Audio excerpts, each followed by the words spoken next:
Before we start, we're going to introduce ourselves first. I am Andrew Ryan Visera, Technical Engineer from Information Assistance Defense. And this is my co-host, Rona. Kindly introduce yourself. Hello partners, magandang hapon.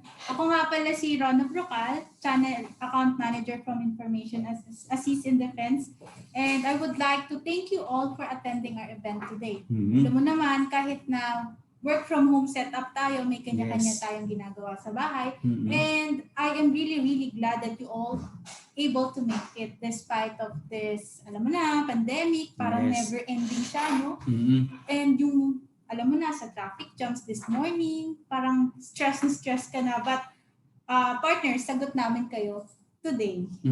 So, yun nga, we are hoping that you are all safe and even your family. So, partners, we'll start this event with a short message came from our chairman, Mr. Ross Mangasir.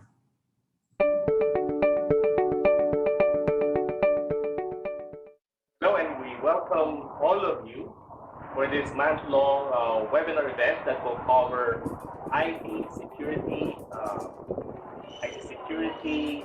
IT access, vulnerability testing, and testers both for wired and wireless infrastructure.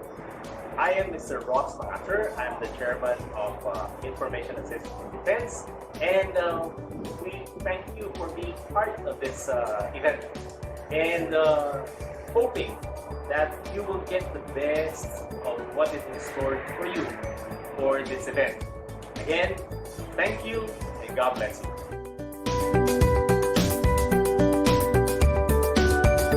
Thank you for that wonderful message from our beloved bossing. Sobrang ready talaga si bossing, no? Yes, sir. All the time. Very, very thoughtful si Yes. bossing talaga natin. So, partners, ang next ko namang ipapakilala for our company profile is si Sir Donovan Nerpio, ang aming pre-sales head. So, some of you baka na-encounter niyo na rin siya because both of them are very veterans na dito sa industry nito. Yes. So, yan, meron kaming short video to introduce our company. Yes. Welcome, partners. My name is Donovan Nerpio, Head of Pre-Sales Department. Thank you for attending our webinar event today. We are IA, Information Assist in Defense Inc. We are engaged in the business of information technology, providing cutting-edge solutions and services for networking, security, monitoring, and infrastructure. Our company was founded on 2017 by engineers with a vision in nation building, driven to achieve continuous improvement and customer satisfaction by practicing innovation and providing solutions for continued profitable operations despite the evolving network security challenges. Thank you. Thank you, Sir Donovan, for that message. So, nagulat ako dun sa message ni Sir Don, no? Tsaka, yan, naniniwala talaga ako at alam din ng mga partners natin na isa si Sir Don sa pinakagwapo dito sa IA. Yes, sir. At saka, para naman sa ating resellers, yes, we cater many more solutions aside from our event today, si Netally. We have many solutions aside from Netally for network and security. Meron din tayo yan. So, partner, kumusta kayo dyan?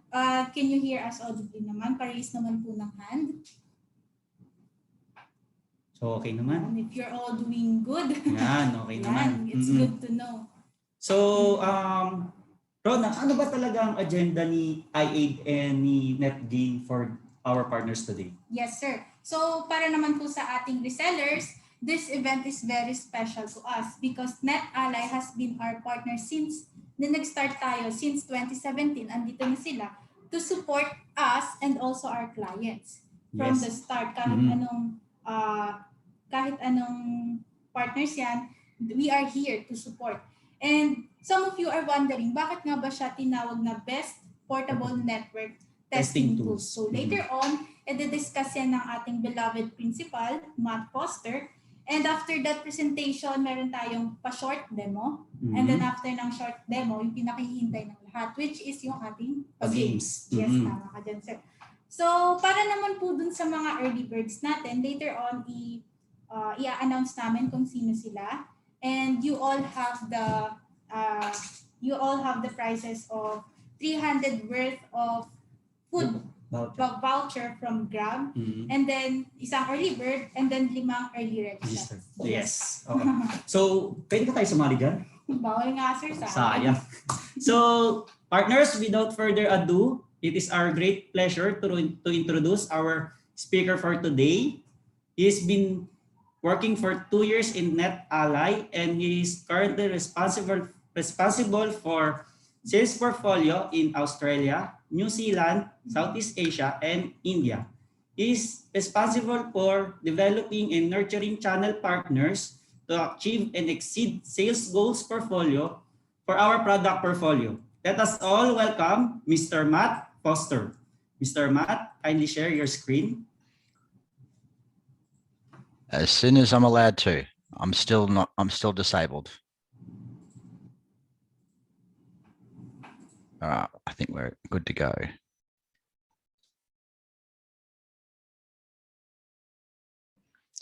So hopefully you can see my screen. I think you're seeing the wrong one though. Let's just go and change that. The joys of when you're managing multiple screens. So hopefully we can just swap that around.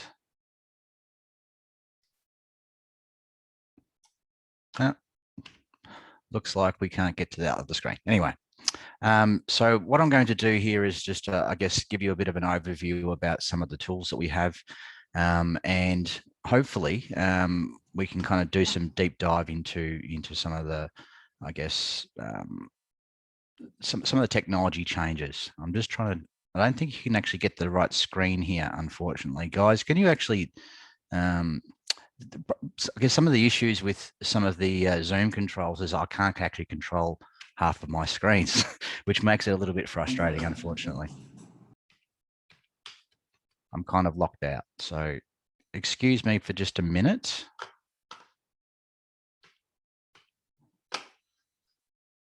Guys, can you just take over and just, I guess, give a bit more of an introduction into the Netally portion, just so I can get control of these screens, because it seems to be a few little demons in here, unfortunately.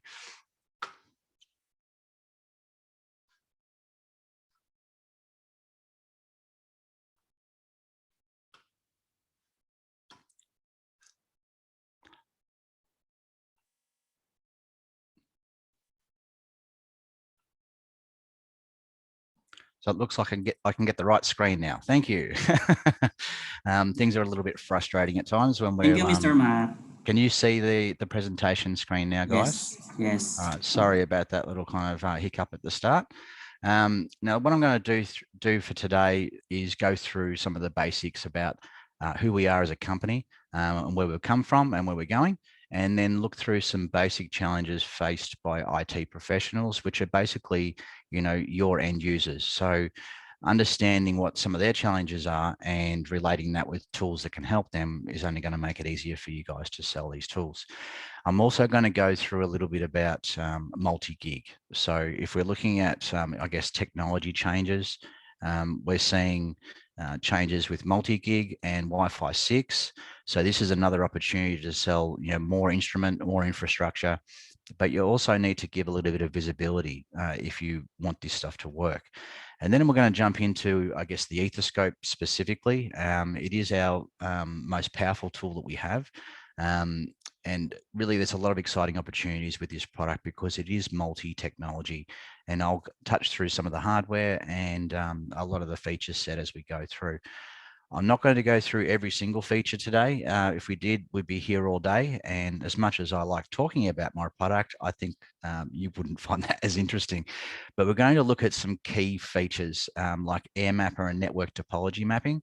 And then we're going to go through some of the features we just released only about a week and a half ago.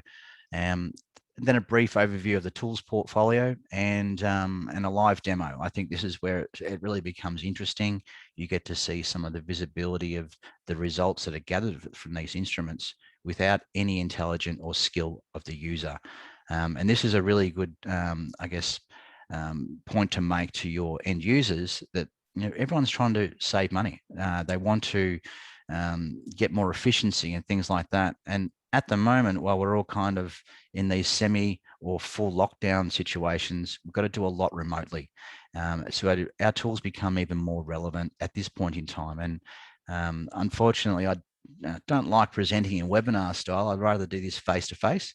But since we're in this situation, we've only got this as a medium. So I guess we just make do with what we've got. So from there, then, there'll be questions and answers and so forth. So what I'm going to do is just go through this presentation.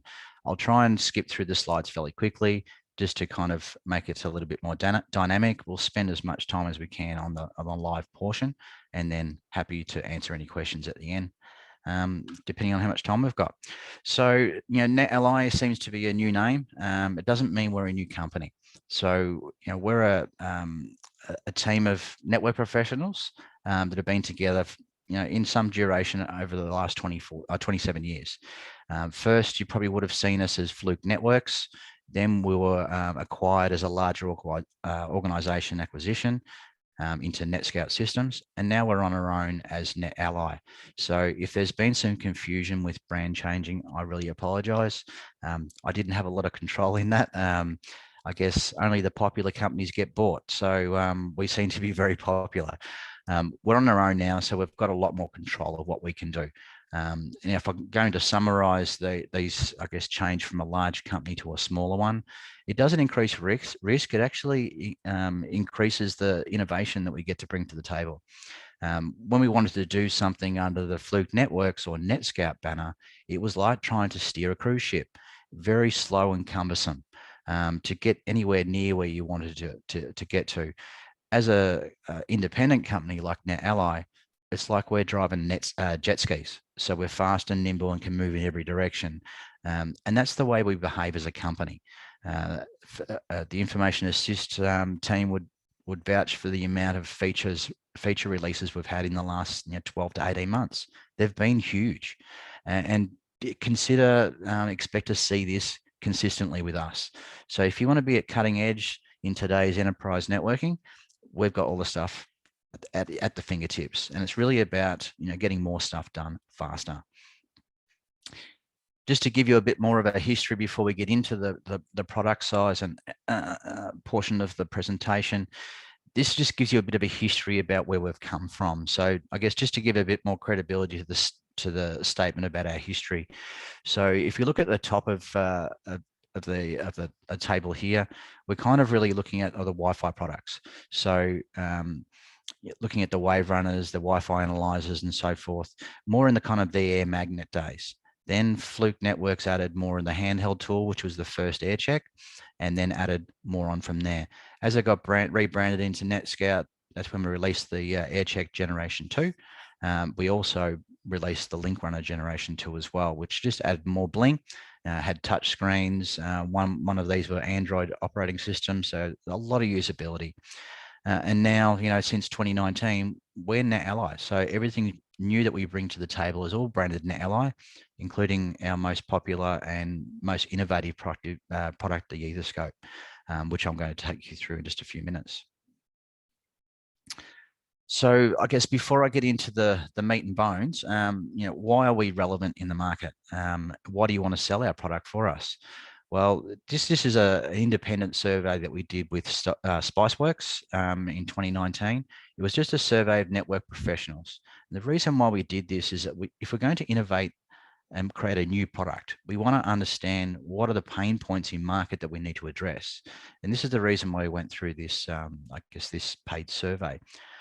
And what was really quite interesting is the results were fairly consistent, and which tells you it's a common complaint or a common issue. We're seeing they're having issues on the organizational front, finding qualified people. Just can't get enough of the right skill set, and they're always short staffed. I've never been in an IT department where they've got time. It's always time pressure. But generally, what happens when you're you're short-staffed, you're generally measured by things like trouble tickets. And so the name of the game is really to close off more trouble tickets per day. If you can do that, then you've got less backlog and then you can continue on. Generally, this has been a human resource effort. So I need to close more tickets, I add more people. But there's actually a much smarter way to do this. you enable the people that you've got with smart tools, and you don't need to pay per hour for the additional resources all the time. A much easier and faster way to do it. Even when we're looking at network deployment, the common complaint is they struggle keeping on top of the changes, the adds, moves, the changes, all those kind of things. And there's always time constraints, and it takes time to set up and maintain a lot of these networks. They're not simple anymore. We're not running on token ring. We're not running on hubs. These are full enterprise grade switches, and they require, complex setup.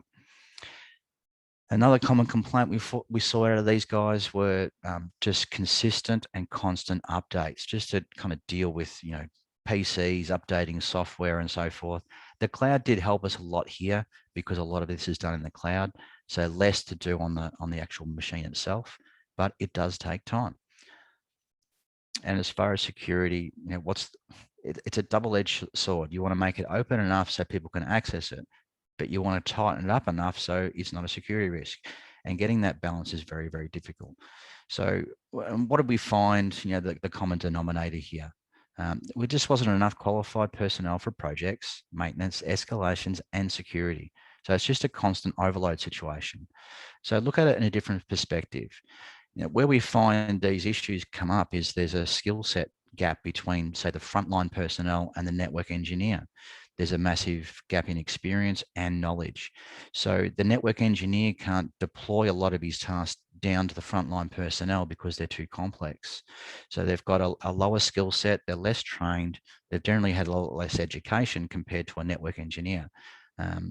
So this makes things a little bit difficult. So if we could bridge the gap between the frontline personnel and the engineer, we'll be able to resolve these things much faster. And you can see over history, the last 3 years that we did the survey, this gap in experience is only getting larger. And the reason why is the complex networks are getting more complex. They're getting a lot more difficult to manage. They're getting fully distributed. And even in our environment now, where many of us are working from home, this creates a different kind of load on IT infrastructure. Yes, the access layer is being pushed out to the home, but the core infrastructure still needs to be in place and maintained. The other thing we found was there was a big tool set gap between the network engineer and the personnel. And this had a lot to do with the types of faults that they're trying to remedy. But as an example, let's look at the network engineer. So network engineer is going to use complex tools like protocol decoders, SNMP agents, port scanners, like a multitude of apps to get the visibility they need out of the network. So then they can deploy their frontline personnel to rectify this. The problem we see is the frontline personnel don't really have the skill set to understand what they're doing in most cases. So there's a lot of rework and a lot of revisits to sites, which costs more money. And the other gap that we have is this visibility gap. So we're seeing this big gap between wired and Wi-Fi networks, and being able to get visibility to resolve or to even action a change in a network is something that we've never really had. For those that troubleshoot with a Wi-Fi app in their phone, well, if you're really serious, you'll know it doesn't do anything for you at all. It's just another guess that you can create. If you really want to know how to optimize and repair these Wi-Fi networks, you need dedicated tools. But the frontline personnel generally don't have the skill set to actually understand what's happening in the Wi-Fi network. So this became a very, I guess, large problem. So we have a very low amount of Wi-Fi engineers out there in the field. So we can't put them in all the places that we need to. But what if we could put their brains in the hands of a lower skilled technician?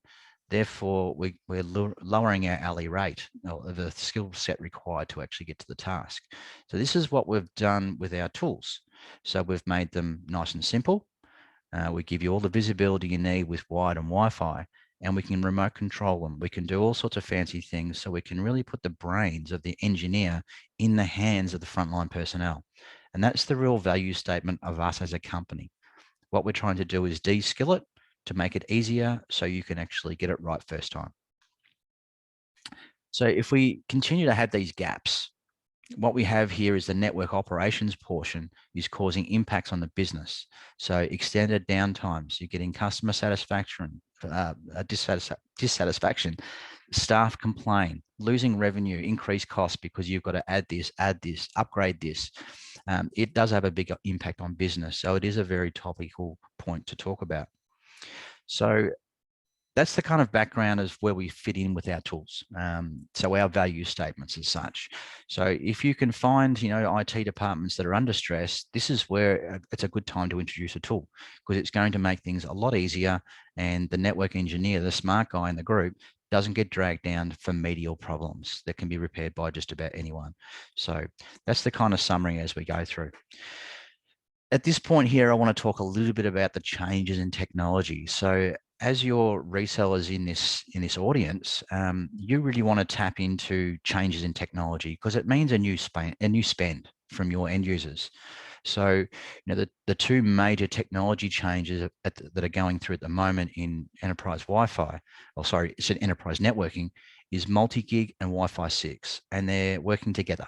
So if you want to deploy Wi-Fi 6, you need a multi-gig switch to get 5 gig or 2.5 gig to the access point.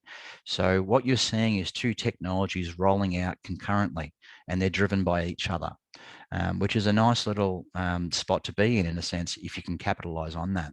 So if you're talking to any customers that are looking to upgrade to a Wi-Fi 6 network or a 802.11ax network, they're going to be deploying these switches. So whether they're Cisco or Aruba, they're all kind of the same. They all choose their own branding as such, but this is a new technology spend. So there's a great deal of technology spend in these two technologies, but there's not a lot of tools out there that can help you get it done.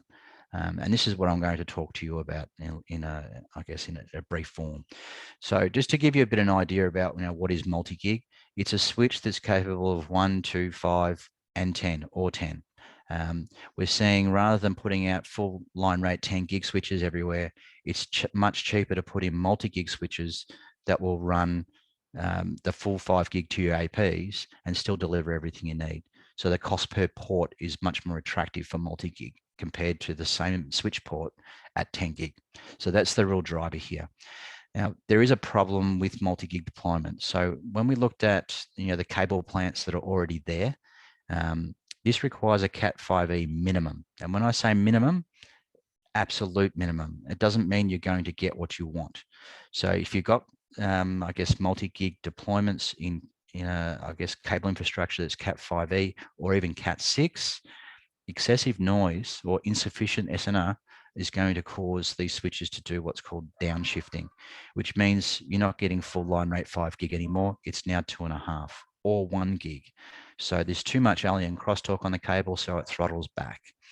The problem with troubleshooting this is if you don't have a tool, you stand no chance at all, unless you just want to rip out all your cable infrastructure. But it might be just a couple of runs that need to be changed rather than doing the whole building. So this is the importance of using tools that can allow you to get this visibility. So the other driver I talked about was Wi-Fi 6, so also named as 802.11ax. This is the latest version of basically the Wi-Fi deployment certification as such. It's got a lot of gains. Like there's some ridiculously high speed available with Wi-Fi 6, but you can only get that if you're a Wi-Fi 6 client. So if you're a Wi-Fi 5, you've got a Wi-Fi 5 phone or a Wi-Fi 4 laptop, you're not going to see any advantage in Wi-Fi 6 at all. And a majority of cases when companies are rolling Wi-Fi 6 out, be lucky if 10% of the clients are actually running Wi-Fi 6. So we see a lot of dissatisfaction on these rollouts because people just don't really quite understand the benefits and how you're going to utilize these benefits of Wi-Fi 6. Now, just behind Wi-Fi 6 is Wi-Fi 6E, and then there's Wi-Fi 7. Like there's a lot of things going on in the background, but this is going to continue to occur. As Wi-Fi technology evolves, we've got more users on there, we've got more demands, and the applications we're using are kind of memory hungry and bandwidth hungry. So this is just causing more and more stress. So it's just a natural progression to go to Wi-Fi 6. But what's really changed on the testing side? Well, nothing. Our tools, although they don't have Wi-Fi 6 radios in them at this point, and it'll be a while before they do, we can still see everything for Wi-Fi 6. It's the same frequency spectrum. So the airspace analytics are no different. We've still got legacy clients in there. We can still see them. We can still see the AX clients. The only things we can't do right now is authenticate. But neither can 90% of the users. So we can verify, we can connect to that AX access point, no problem, but it will be connected at AC or N or G or whatever the client can handle. And this is some of the things that you really need to, I guess, understand. If your customer is looking to upgrade to Wi-Fi 6 because they've got throughput issues, well, maybe they should check the airspace first. Because if the airspace is poor, even if you spend hundreds of thousands of dollars upgrading your infrastructure, the result will still be the same. So if you don't clean up your airspace, it's not going to work for you. So there's a bit of a background. I can talk a lot about Wi-Fi 6 if you want to go in depth at any point, probably more for another session, but it's quite an interesting topic if you want to learn. Just contact the IA team. I'm sure they'll set something up for you. So how can we help? Now, in regards to this Wi-Fi 6 deployments, we look after the entire life cycle, whether that's design, planning, surveys, validation, analysis, reporting, optimization, troubleshooting. We've got all of these tools to take you from start to finish. We are the only company that can take you all the way through without breaks. Our tools, in most cases, will talk to each other, so you can get a good idea of what's happening on the Wi-Fi and the wire at the same time. Because wherever there's Wi-Fi, there is wire. You can't get one without the other. So our tools, deal with that quite well. So if you're concerned that there's no test tools that's going to test this Wi-Fi 6, I'll just kind of paint these. I'm being completely honest here and letting you know what you can do, even if you haven't got a Wi-Fi 6 radio. And this is a common misconception in the field. And trust me, there are no Wi-Fi 6 test tools. We will be the first. There's some Wi-Fi 6 functionality in some laptops, but that is not a Wi-Fi troubleshooter or a deployer, unless you're using it with a survey tool like Air Magnet, for instance. So if you really need to connect to a Wi-Fi 6 network and do an active survey, we still support AX. You can use the internal Wi-Fi chipset in your radio if you want to. If it's AX, sure, we can talk to it, we can control it, but I doubt whether anyone can give you an SNR result at this point. It's just too new. And we've got Wi-Fi 6E coming out probably in the next 6 months or 12 months, and that's going to add a 6 gig spectrum. So therefore the radios will change again. So as I said, at the start of this presentation, when's a good time to do this? It's always now, because if you wait till next week, then something new is going to come up. It's just going to constantly evolve. And that's the joy of working in technology, and that's the reason why I'm in it. So this is a quick summary to give you an idea about using 802.11 AC tools like our AirCheck and Ethoscope, and even Air Magnet Survey with an AC radio. Even we can still do full network and device discovery. We can still see the AX clients. We can see all the network and device details. We can do all the interviewer discovery. We can see all the 802.11 utilization. We can see all the interferer locations detection. We can still do a roaming test. We can still do a network connection test. We can still do iPerf. We can do packet captures. Basically, we can still do everything. So there's no real concern. Ideally, it would be nice to have an AX radio, but they're not small enough to get into these handhelds yet. But we're not that far away. But I wouldn't suggest holding on, because you'll be waiting a while. So let's get into the fun stuff. So what we've got here is the Ethoscope. Now, it's a very attractive product as far as price wise for resellers, because you can make some pretty good cash out of it, because it's a big ticket item. It's not a $2,000 or $3,000 instrument. We're talking 10 plus, depending upon how you buy it. So generally, the target customer audience for this is generally network operators, network owners, network operations, even service assurance, all kind of get involved with our tool set. It's a one of a kind. We don't have competition. There is not a single competitor to this product. So you can walk in there. Hello, Sir Matt. Excuse me. Yes. We have a question came from our partners. Sure. from John Kevin Gonzalez. Hi, does the Wi-Fi tester have the capability to show heat maps and can it be integrated with a floor plan? Absolutely. I'm going to show you. So later in the presentation, I will show you the heat mapping features from the Ethoscope, which is also available on our AirCheck, the cheaper product. But I will give you a very good overview exactly of what we can achieve with that, probably later in the presentation though. Is that okay? Okay, sir, Matt. Thank you. No problem. So let's get into this instrument. So in order for me to give you a good idea about some of the capabilities of this tool, really it's best to talk about the hardware that's on board first. So then you get a good idea about the connectivity, and then you can kind of get an idea about where we're going with this instrument. It's been out for about 18 months. And from the day it was released to what it is now, it is just so much more capable. And people were buying it at the start and they're enjoying all the feature updates we've done since. So it's quite a unique piece of instrument. It's a wired and Wi-Fi tester. You can see we've got an RJ45 port, an SFP port. We've got a cable and test management port, USB, USB-A. We have Bluetooth. We've got an SD card. We've basically thought of just about everything within reason that we can get on board with this kind of technology. On the testing front, the SFP is capable of 1 gig and 10 gig. RJ45 supports 10, 100, 1 gig, 2.5, 5, and 10. No one else can do that. And we've done this for 18 months. So we're definitely ahead of the game in that perspective. The RJ45 port is rated to 90 watts. So we can look like a 90 watt instrument and demand 90 watts from the switch.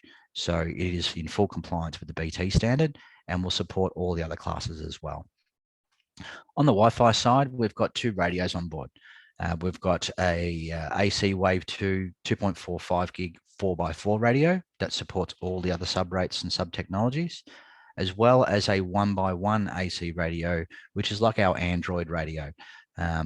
This gives you the ability to remote control the unit. You can use it as a management port, or you can use the RJ port on the side as a management port.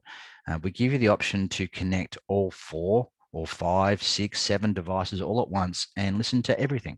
And this is kind of where we're going. We're seeing that there's less discrete defined skill sets. You're kind of a jack of all trades. And that's what this tester is a jack of all trades and also master of all of them.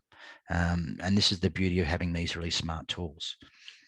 We've also got all the typical things you'd expect on a smartphone, your Bluetooth or Bluetooth low energy, the type A, type C port, camera, flash, mic, speaker, micro SD card. You'll get an 8 gig card when you buy one, but we can support up to 128 gig, I believe. You don't even need it. We've got 8 gig on board and all results go to the cloud. I mean, there's no real need for storage anymore, but there is a heap of storage if you want it. No one's got even close to filling it up. You don't need to. At the bottom of the unit, there's also a slot for a Kensington lock. So you can leave this unmanned. If you wanted to do some longer term analysis, you could lock it in a server room and lock it down if you wanted to do something like that. So that's the kind of main interfaces. It gives you an idea of the size. It weighs less than a kilogram. It's tiny. Color LCD, very, very attractive as far as even the touch sensitivity. It's better than the better phones, like better than a Samsung. But our screens are worth a little bit more. And that kind of gives you a bit of an idea. It's got a typical charge time of about 3 hours. You'll get about 3 to 4 hours of use out of it. It doesn't sound like a lot, but if we want to put a larger battery, we're changing the size. And the biggest compliment we've had is the size and the weight. If you want to get more than 3 to 4 hours out of your tester, you can use the USB power packs. This is the beauty of charging on USB-C. It's going to be a high power pack, but you can get another 3 hours out of it. If you're testing with a PoE network, the PoE is going to charge its battery for you. So it depends on how you're using your unit. The more you do, the faster it runs out of batteries. But 3 to 4 hours is more than enough from what we find. Now, even from when you get this unit straight out of the box, it comes with 3 auto tests that that are fully configurable just to get you started. So, like if you press the air quality profile, we're going to show you what the utilization is in the air used by Wi-Fi and noise, retries, how many APs, how many clients. We're going to see that very almost immediately, and we can do the same thing on the wide side as well. So just to give you a bit of an idea about some of the, I guess, some of the screenshots and some of the functionality that we have, this is more just so you get a bit of an idea about the use cases of this. I guess the screen on the left there, that's our air quality screen. That's just like an auto test. It's going to detect oversubscribed channels. So things like overutilization or excessive noise or excessive co-channel interference. And we're going to alert you with these like with little symbols. So wherever you see red, that's a fail. If it's orange, that's a warning. If it's green, it's all good. So you can see on here, we've got red dots. These are major issues. Here's a warning, but you see the symbol turns red too. If it's all good, it's going to be green. So it's like a traffic light. Green is good to go. Yellow is a bit of a concern. Red is a problem.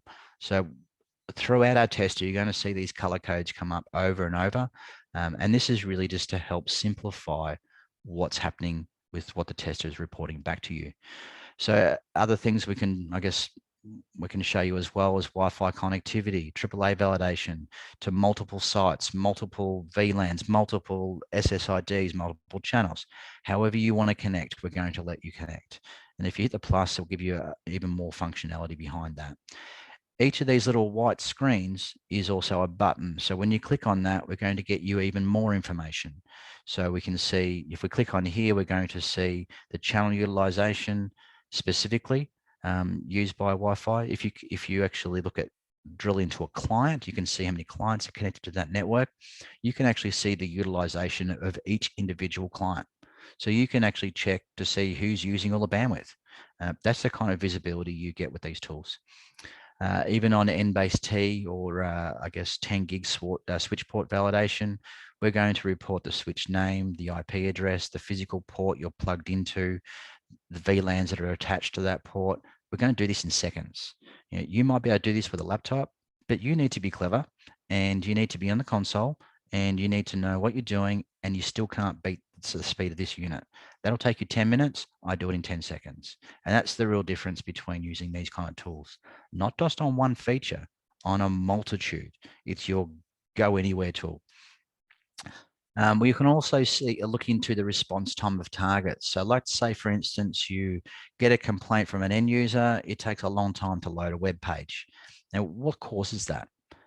Did it take too long to get a DHCP address? Did it take long to get a GET request or a fetch request?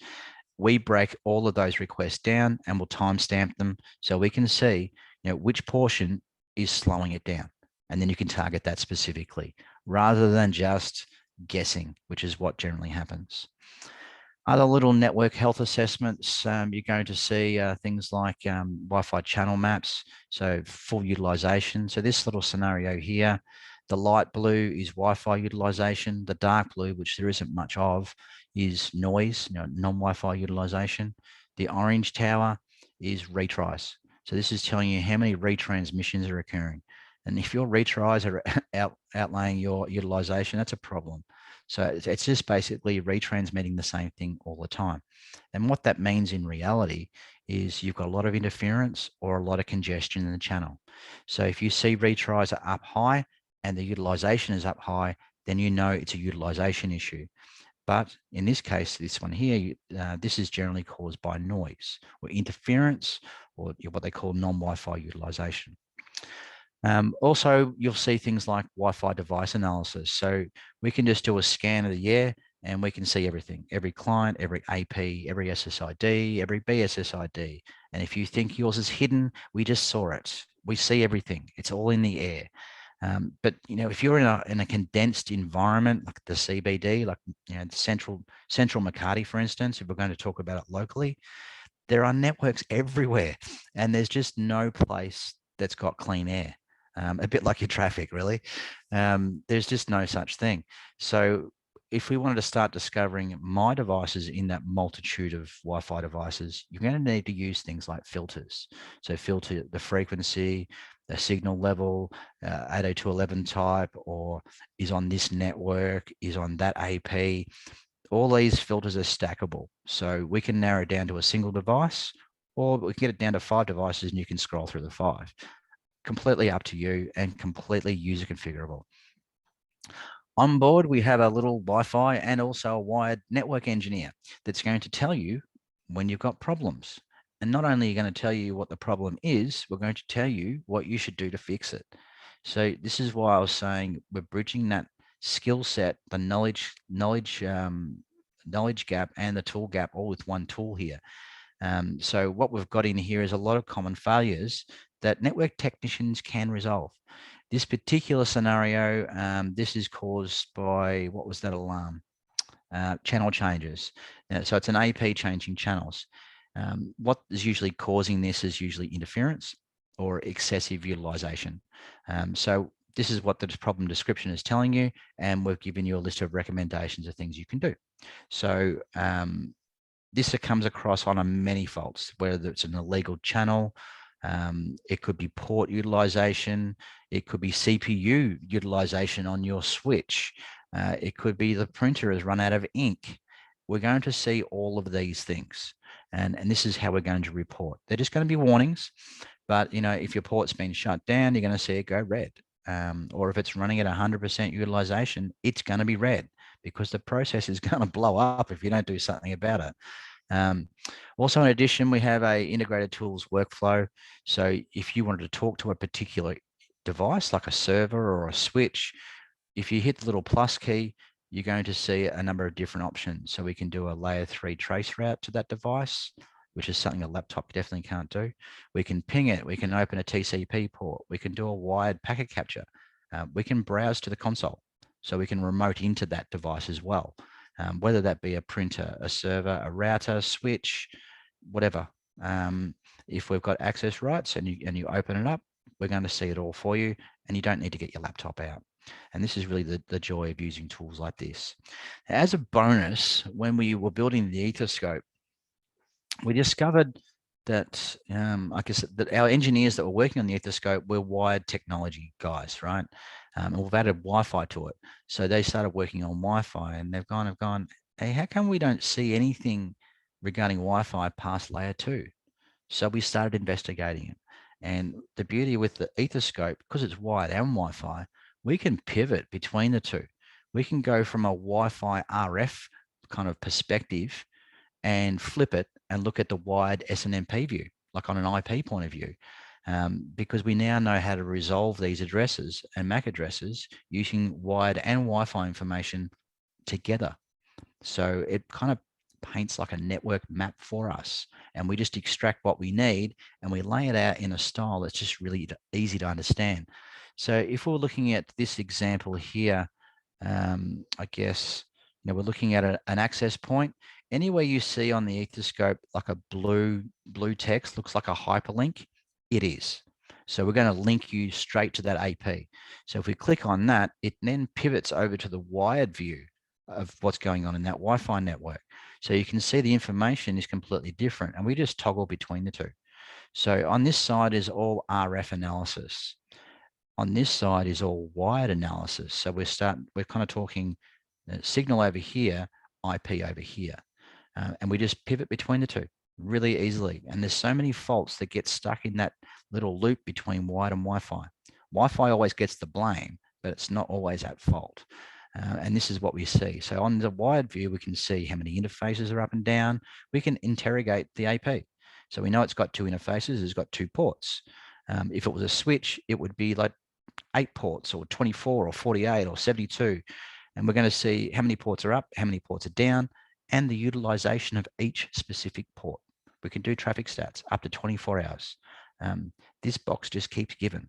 And we're going to tell you if there's any issues on here as well, just like we did before. Now, in our discovery feature, this is what kind of leads into our network topology. So we've had this discovery feature for quite a long time. We're just getting better with it.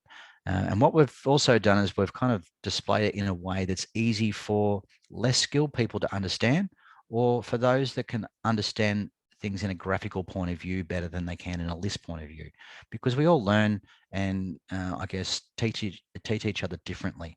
So we're just giving you different perspectives of how you want to view your information. So in this particular scenario, with a quick discovery, you just plug into the network port. We're going to see every switch, router, server, virtual machine, printers, computers, everything. And we're just going to discover these. We're going to do a whole lot of ARPs. If you give us access to the SNMP community string, just read only, don't need a write string, we're going to see everything in your network. You can open up your subnet range and we'll see even more. So I could plug into, say, your site office, let's say in Australia, and open up the subnets. I can see what your users are doing in the Philippines because I've got the full Wi-Fi connectivity and visibility here. And this is the kind of power you can see in these kind of pieces of test equipment. We can even do a path analysis to it and see how many hops my telecommunications provider had to do to connect me with you, which is really quite interesting. A lot of hops. You wouldn't realize how many there are in there. I touched on the interface visibility here as well. So we're going to see all your network switches, and we're going to see which ports are up and down and who's connected to them on which VLAN and which physical port. And we can drill into the 24-hour interface statistics from a wide point of view or Wi-Fi point of view, or both, up to you. And we'll break it down as unicast, broadcast, and multicast traffic. So that's the kind of visibility you're going to get with these tools, and they're really, really simple to use. We'll also discover security risk, which is a really common problem these days. So this, for resellers, this opens up another budget for you. So the security budget. So we're talking about operational budget, field services budget, and also security budget, because everyone has a different focus here and all need to be leveraged off each other. So we can still discover unknown switches, hidden SSIDs, probing Wi-Fi devices. We can find rogues. You can still add the directional antenna to this and locate interferers, clients, APs, and rogues. So it's quite a powerful piece of test equipment here. So let's talk about what you're going to see on multi-gig. So this was, I guess, just getting back to the original technology focus here. You know, if you need to validate or troubleshoot link downshifting, this is what you're going to do on the Ethoscope. So from the auto test, you just drill onto the link itself. So in this particular scenario, if I can find where my mouse has gone, there it is. If I click on this little tab, this screen will open up. And this is showing, this switch is advertising 100, 1 gig, 2.5 gig. And because the 2.5 gig is bold, it means I'm connected at that rate. It also gives you a delay skew per pair on this cable that's connected to the switch. And we're going to give you a signal to noise ratio. So we're going to measure your alien crosstalk. And we can set this up with with thresholds. If it fails, it goes yellow or red. Out of the box, the thresholds are pretty good, but you can create your own thresholds if you want to. That's how simple it is. So if you suspected you were getting downshifting, what you will see is this would be gray, this would be black, this would be gray. So it's advertising 2.5 gig, but I'm connected at 1 gig. And you're going to see a fail in here. You'll see which pair it is. So it's not always all pairs that fail. It could just be one. And it might just need repunching down, just that one leg. It might not be punched down well enough. So it's bringing up some alien crosstalk near the connector. So you can use active test equipment to do this. You don't need to disconnect from your switch. And this is a really nice point to be made. So this is what happens when you get a bad result. So you'll see here, we get you get a change of color at the top, and we're going to tell you which pair is the one that's causing any issues. It is that simple. If we're going to, I guess, pivot and head into AirMapper, this is really kind of covering the Wi-Fi 6 side, which, as I said, goes hand in hand with N-base-T. So if we're going to be talking about N-base-T, we want to be talking about Wi-Fi 6, or even just general Wi-Fi surveying. Now, traditionally, when you're doing a Wi-Fi site survey, you're going to start from a plan, and then you're going on that plan. You're going to use software such as Air Magnet Survey, so you can actually create a plan, single floor, multi-floor, We can get the software to place out where the AP should go, and then you can manually adjust them and channelize them and do all this kind of thing. And you can predict how the Wi-Fi network is going to behave dependent on the location and brand and antenna patterns of these specific APs. And then generally, once you've done that, you're going to take a laptop out with some radios, a little USB dongles, and a guy is going to load the floor plan on his laptop. He's going to walk around that floor, and the laptop's going to be listening to all the Wi-Fi signals, and then Air Magnet will analyze that and paint a heat map. So getting back to this question you had at the start, this is really where we start to dive into it. Now, traditionally, this has been a difficult task. A Wi-Fi engineer or a Wi-Fi survey walker would be the kind of skill set that would be doing this task. Now, you don't need that skill set there. With using AirMapper, it's a new way of doing this. You don't need that high-end skill set, but for some jobs you do. So if you're doing a predictive or a post survey for a university, it's complex. A lot of users, a lot of devices, and a lot of abstractions. Stadiums, a ridiculous amount of clients, but in a really noisy co-channel and adjacent channel environment. Completely different behavior. Hospitals, probably the hardest one to design and deploy. They're using location services. They're using voice over Wi-Fi. They have a huge amount of interferers. There's multitudes of other little networks inside their major networks. It's difficult to tame. Now for that, I would still say that's probably an Air Magnet type activity, but there's no reason why you can't use our tools and Air Magnet together. So all our tools talk together. So you can use a little air check or an ethoscope on site, have the floor plan pushed down to the tool. Anyone can do the survey, the receptionist, the cleaner, the floor manager, whoever, even if you don't know how to spell Wi-Fi. It's that simple. And I'll show you an example of this shortly. As long as you can read a map, you can do a survey. The tool has the intelligence. The intelligence doesn't need to be in the brain of the person holding the tool. And this is what we're trying to get to as a consistent message with all of our tooling. So there's now no need for a laptop or a dongle or a tethered device. We do it with a handheld tool. And this is how we do it. And this is the size and the form factor. It sits in the palm of your hand. So we just push a floor plan down to the tool, and then you just click on the screen where you're standing with respect to that plan. When you're finished, you press stop and push it to the cloud. Then the Wi-Fi engineer can remotely see all that information that was gathered from the remote site and can actually, or in the scope of an ethoscope, can actually remote control the instrument on site from Link Live, which is a free cloud service that we have. So there's a lot of different ways we can utilize this so that network engineer can stay exactly where he is and he can get more done because he's got more feet on the street. And that's really the key of using these test equipment, these pieces of test equipment. So this is all we do. We just run this site survey app, the AirMapper app on our ethoscope or our AirCheck, and off we go. And the beauty of doing this with an ethoscope is we've got two Wi-Fi radios. So we can do an active and a passive at the same time. We don't need to walk the floor twice. And as I'll mention towards the end of this presentation, it's got a Bluetooth radio on board too. So we can do a Bluetooth survey as well. So if you've got customers requiring Bluetooth surveys, we've got your solution. And in fact, I think we're the only solution again. So pretty exciting to walk into an account with no competition. That's why you want to sell our tools. We don't have competitors, very rare. So what do the heat maps look like and what are they? So how this really works, there's a couple of different ways you can upload your floor plans. In the case of an ethoscope, if you're tethered to an SSID or even your phone, you're connected directly to Link Live anyway. So you're going to push things straight in the cloud. You don't need to remember to save them. We've got your back. You can save them on board if you want, but there's no real need to. It's a fast upload, fast processing, no processing required from the unit itself. So we don't have to have an overspec processor, which would just make this even more expensive. There's no operating system restrictions because it's web browser based. So what we found with generally in our Air Magnet days is that we had a mixture of Windows users and Mac users. And oh my God, they complain about each other. So what we just did is rather than coding twice, we just put it in a browser. So we've only got to code it once. And this is some of the beauty and I guess the changes we've done as a company is we're being a little bit more central. We're getting rid of Linux. We're using Android operating systems. We're using browsers and things like that. So this is the way that our IT professionals behave as well.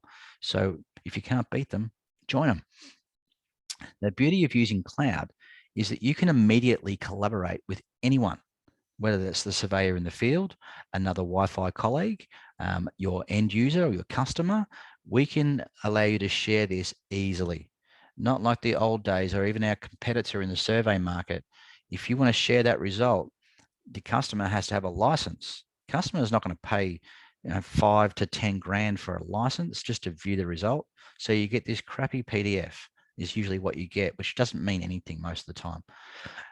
We've got the ability here with Link Live, because it's a free service and there's no subscription required. You can share this with your team, with your customer, with a remote expert, whoever you want. There's no restriction at all. And that's one of the big advantages of what we've done with Link Live. So to see this heat map, basically you just click on, I'll show you this, I guess, live in just a minute. You click on this little symbol here, which is our air mapper symbol. Then click on the result you want to look at and click on view survey. It's that simple. And I'll show you how easy this is in just a minute. So here's, I guess, a sample visualization. Things like signal, noise, SNR, beacon overhead, AP overlap, maximum transmit receive rates, maximum receive MCS values. If you've done an active survey, we'll show you that too. Everything all sits in this little side panel down the side, which is just down here. Also on board are a whole stage of filters, because you're going to want to filter in and out different SSIDs. Because when you're doing a survey, you're going to hear the neighbor's network and everyone else's network too, but you don't want that to mess your results up, so you can filter them out. We've got a full report generation tool on here. You can save templates. There's so many things you can do. I will give you a quick overview of this towards the back end of the presentation. The generated report, you just choose the template you want and the multitude of templates you want and hit generate report. Then we'll generate that for you from our data center, and then we'll notify you when that's ready. It takes a little while to generate it, or you can just take snapshots, screenshots. You can save JPEGs and make your own report. Up to you. What we've done here is just made it fully usable, so you can make it however you want. So let's get into network topology mapping. I'll just get a drink of water because I've been talking too much, funny enough. So I'm just going to give you a quick introduction to network topology mapping. So if you're unaware what this is, if you've ever been in a network operations office, you would see this network map usually on the back wall, and it's got Sharpie marks all over it because there's been so many adds, moves, and changes. You can never keep them up to date. They take you months to create, and they're immediately out of date. So why do we even have them? Well, it's our map. It's how we know our network works. So when we're troubleshooting, we know where to go. The problem is it just takes too long to make these damn things. Whereas we make them within, I think 10 seconds. We do everything pretty quickly, and it's up to the minute. So you can do a discovery now, and within a minute, you can see that result anywhere in the world. And this is the beautiful thing about this. You could incorporate this into NMS if you want to. We have an open API for our Link Live browser, so you can inject this straight into NMS. But let me just harp on the importance of SNMP. So without SNMP, we're going to see a lot. But with SNMP, we're going to see everything.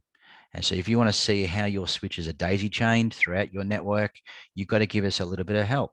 So all you do is add the community string into the Ethoscope, and we're going to use that in the lookup tables. We can see the routing tables, the SNMP tables, your SNMP logs. The more information you give us access to, the more power we're going to give you. If you restrict it, you're going to get restrictive information. That's what you would expect. But what we do get with this topology mapping is not just how they're laid out, but any errors that we're seeing in the SNMP agents, any of the MIBs, any utilization issues, we're going to monitor that and report on that. So if we see an issue, you'll see it change color, like this one here, being orange. So if it's a big fail, you'll see it go red. If it was an issue and it got resolved, you're going to see it as green. But everything's just generally okay. You're going to see it. It's going to be black in here. So that's kind of what you're going to see. But let's look at a bit more of a zoomed in view and how we retrieve it. So this uses a different tab in Link Live. It's the analysis tab. If you click on this button here, this is what is, I guess, shortcutted to your discovery results. That'll put them to the top. You click on the discovery result you want, then click on topology and we'll paint a map for you. So this is utilizing that discovery feature of the Ethoscope and the Link Runner 10G. Very, very useful. And in fact, you can do a discovery from 2 different portions of your network at once. Actually 3, well 4 actually, if you want. Well, actually no, 5. You can actually plug in the 2 wide ports. You can plug in, you can connect or listen with both Wi-Fi radios and the Bluetooth radio all at once and pull all of that into a network topology. No one else can do that either. Your SolarWinds, they cannot do that. Actually, they're too busy getting hacked anyway. So they're probably fixing their holes. The beauty about how we report topology is this is hardware based. This is coming from our test tools and we can see everything. So even if you could hack, you can't get anything because the result is from the tool and the tool is unhackable. Trust me, everyone tries. You can't hack them. That's the beauty of using hardware-based tools, not similarly coded laptops and coding. That's what we don't get done. But there's nothing to hide here. It's just IP addresses. So if we were to look at a sample topology chart, you're going to see initially a whole lot of little dots, right? Especially in big networks.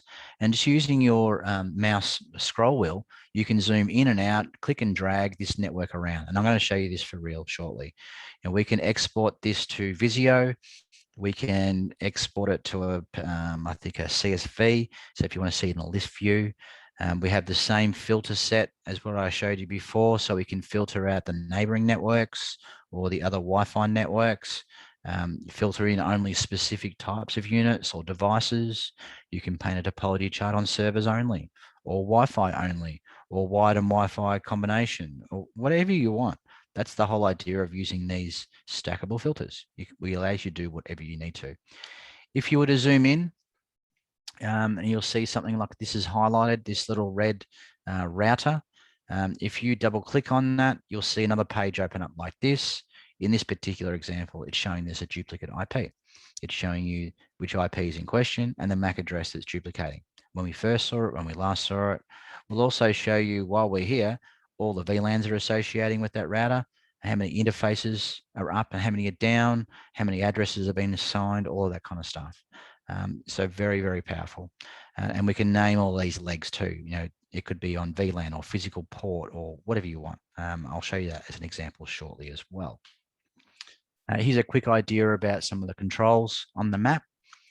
So we can show your device by manufacturing MAC address or IPv4 or just leave it blank.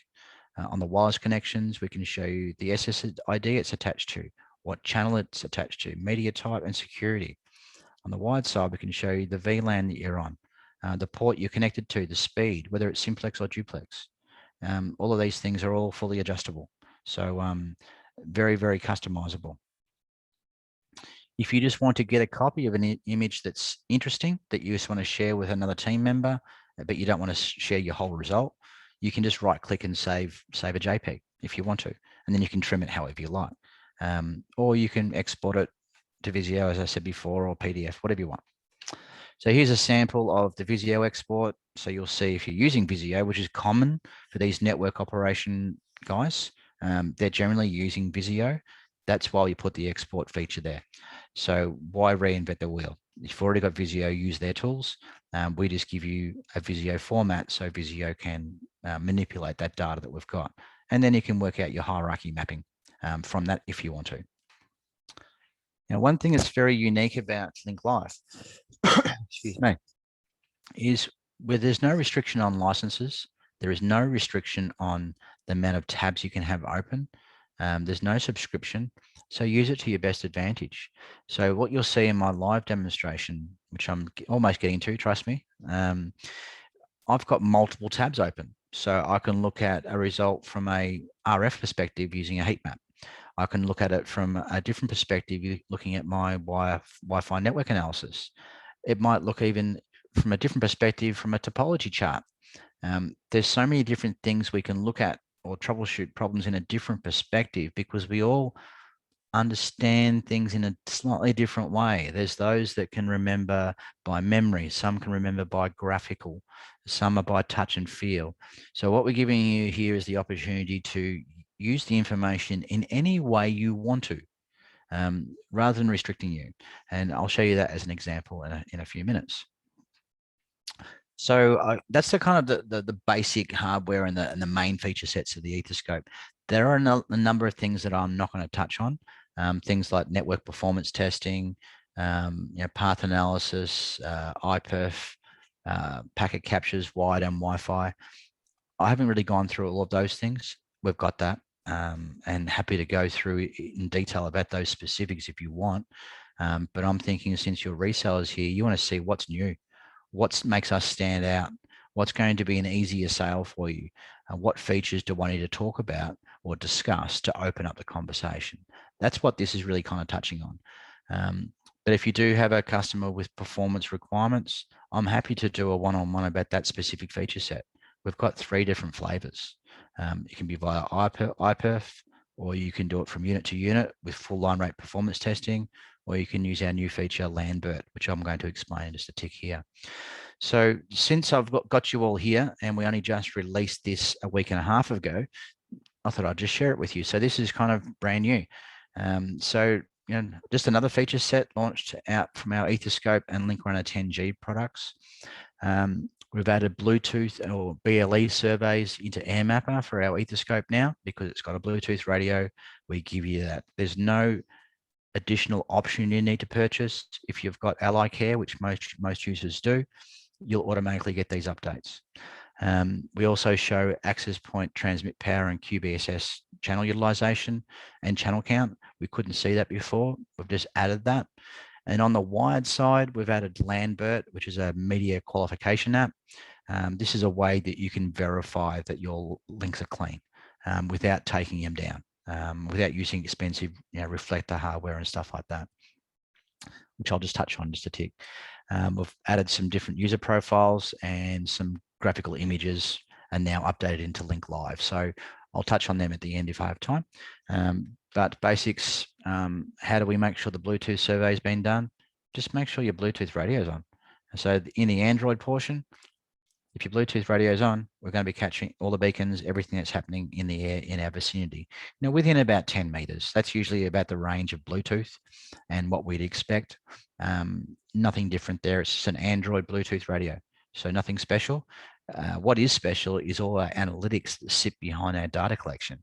So what we created for Wi-Fi, we've been able to replicate with Bluetooth, and that's why we've just added it. So the technology's there. We just had to create a couple of hooks and we're good to go.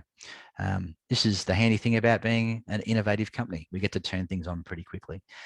So while we're doing a site survey now, if you've got an Ethoscope, you can do an active, passive, and Bluetooth survey on a single walkthrough. If you plug into the wired network, we'll capture that too. If you plug into the management port, we'll capture on that port as well. So completely up to you. What we're giving you is the opportunity to use this tool however you want to, but it's very, very, very capable, as you can tell by the amount of connectivity. If you're not sure what a Bluetooth survey is, this is starting to pop its head up a little bit now, mainly focused around the IoT users in this industrial sector. So there's a lot of Bluetooth sensors. And what we're doing is giving you a feasibility study of how your Bluetooth sensors are going to work in this environment. It could be manufacturing, it could be a distribution warehouse. It could be a number of different types of applications.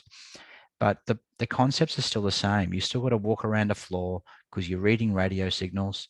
It's in the 2.4 gig space. We've got all the intelligence there, so we've now mapped it, but on a Bluetooth point of view. So you're going to see the device details, the name of the device. You're going to see any company ID tag if it's tagged, a company name if it's tagged, the beacon type, the signal level, the transmit power, a whole lot of a range of different facets regarding Bluetooth that's relevant for those that are doing Bluetooth surveys. So that's kind of something you're going to see a bit more often as time comes out. Now, just touching on Lambert. So this is our media qualification app. This is really for N-base-T. So just giving a bit more throughput measurement, or I guess error rate measurement in your media that's traversing down this this cable. So we can use it 3 different ways here. We can just loop back the fiber, and it's full duplex, full line rate. With copper, if you do a physical loop back, you're changing it from full duplex to half duplex. So therefore, the speed is only 100 meg. It's not a limitation of the device. We can do 10 gig. This is limitation of the actual copper cable itself. So it's a technical flaw. We can also loop back in the switch, which then allows your copper to be full duplex, so we get full line rate. Or you can use a reflector like a Link Runner AT or a Link Runner G2, or another Ethoscope or a Link Runner 10G, depending on what speed you want to do. Or you can use another EXG if you want to go full line rate, full duplex, completely up to you. So you can use a number of different types of speed tests that we've got. I mean, you could even load speed test on here if you want and do it that way, which is not really a good way to check performance because you're just sending pings. Here we're sending full frames and measuring errors and measuring loss and all that kind of stuff as well. So this is a bit of a sample about what you're going to see on Lambert. So if we're doing this like a time, I guess errors over time analysis. So we're going to not just look at it now, we're looking at over a duration of 10 seconds or 20 seconds or a minute or an hour. And you get to start to paint a profile.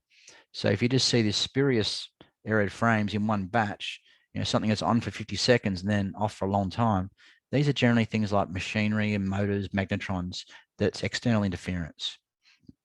If you're seeing consistent, constant loss, that's generally caused by bundle crosstalk. And you're going to see an error down here associating to that as well. If you're seeing these very intermittent little spikes, these are still errored frames, but it's inconsistent and usually caused by electrostatic devices and things like that. This is just general energy in the air causing things, but this is actually giving you an idea of number of frames over time. So if you're seeing these consistent behaviors, like you're seeing a whole series of, where's my mouse gone again? I always lose him.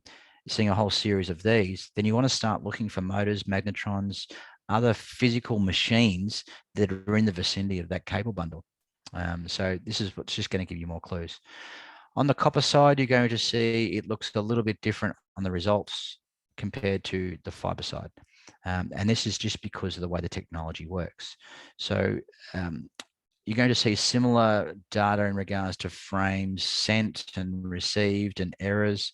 What you're going to see different, really, you're going to see more errors on copper generally, but you're going to see difference with the cable pairs. Because we can measure the alien crosstalk between pairs, we can report on that. But with fiber, that doesn't make sense at all because there's no copper pairs. But what we can report to you is the wavelength, the temperature of the SFP, the voltage, the transmit power, the reference power, and the difference between your reference power and your transmit power. So we're going to give you more data. One other last little difference, we've added a fair bit to Link Live. And this is what the Ally Care generally funds. It funds Link Live. So Link Live is completely free and will remain to be free. So we use a lot of the Ally Care funding to develop a lot of these really cool features, not only in our products, but also in the free service as well, because this is the engine room. Like this is where all the magic happens, is all the analysis. So we do a lot of development there. One recent major difference was this Link Live Discovery difference. This is a really good security point of view. So if you're talking to the security guys or the people responsible for IT audits, another budget, once again, what we can do with this discovery feature with topology is we can take a snapshot of the same network at 2 different times and compare the two. So let's just say I did a discovery last week and then I did one today. I can run a discovery difference report that will show me what device was there at one time that wasn't on this time, what was added compared to the last discovery, what's missing. At this point, we're just discovering devices, but I'll be a little bit, I'll talk out of school a little bit here. We're also working on other components like changing VLANs, changing SSIDs, changing physical ports.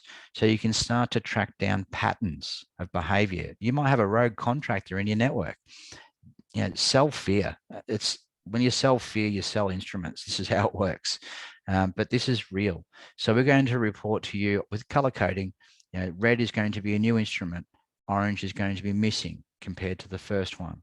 And you're going to see more things develop on this discovery difference and topology in Link Live as time goes on.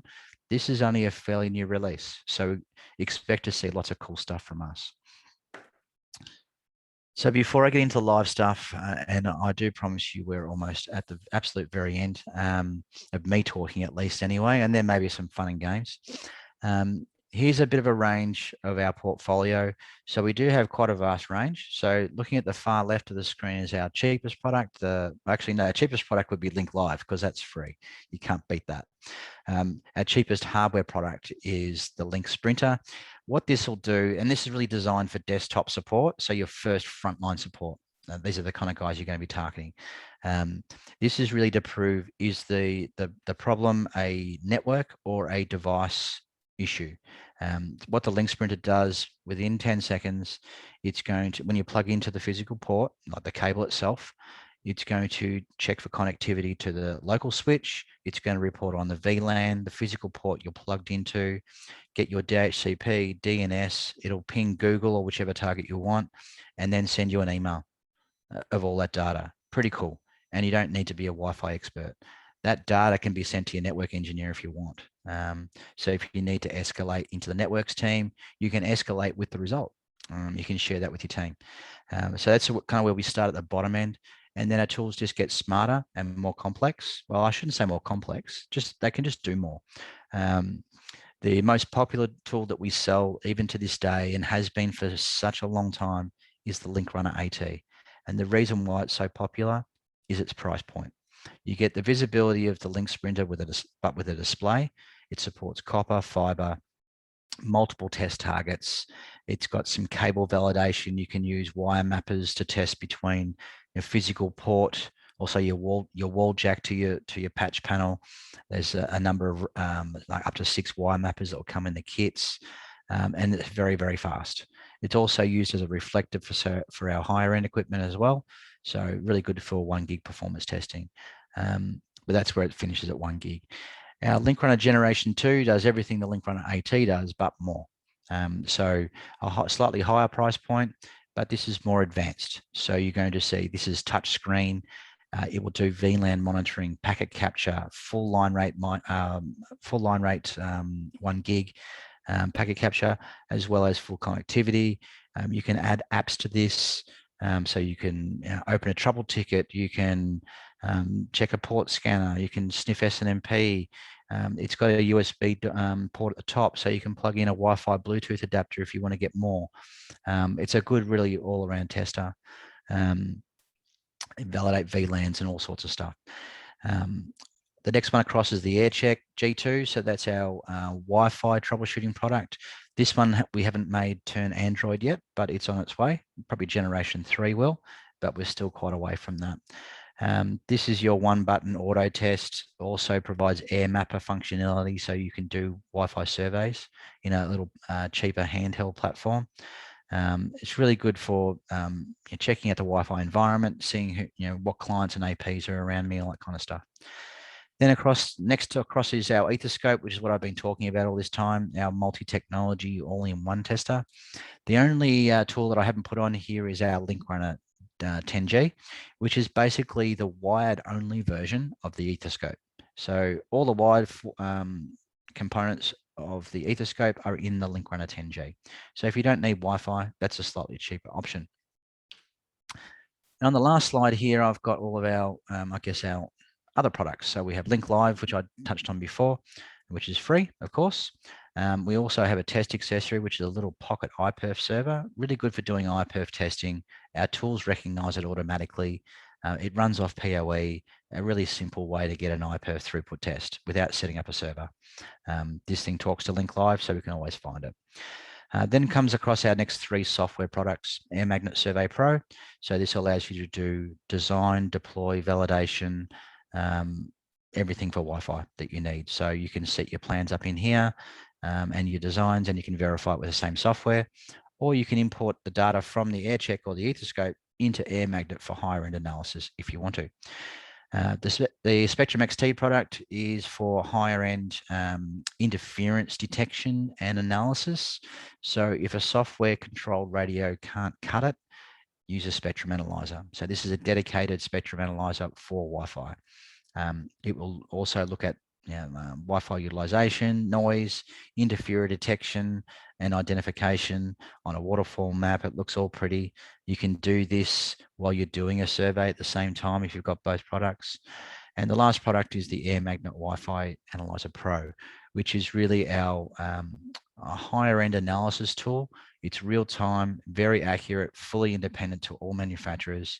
And it looks at Wi-Fi traffic without missing anything. You can do Wi-Fi packet captures and product decodes, protocol decodes. You can see the top 5 talkers, top 10 talkers. What's the most common protocol used in my Wi-Fi network?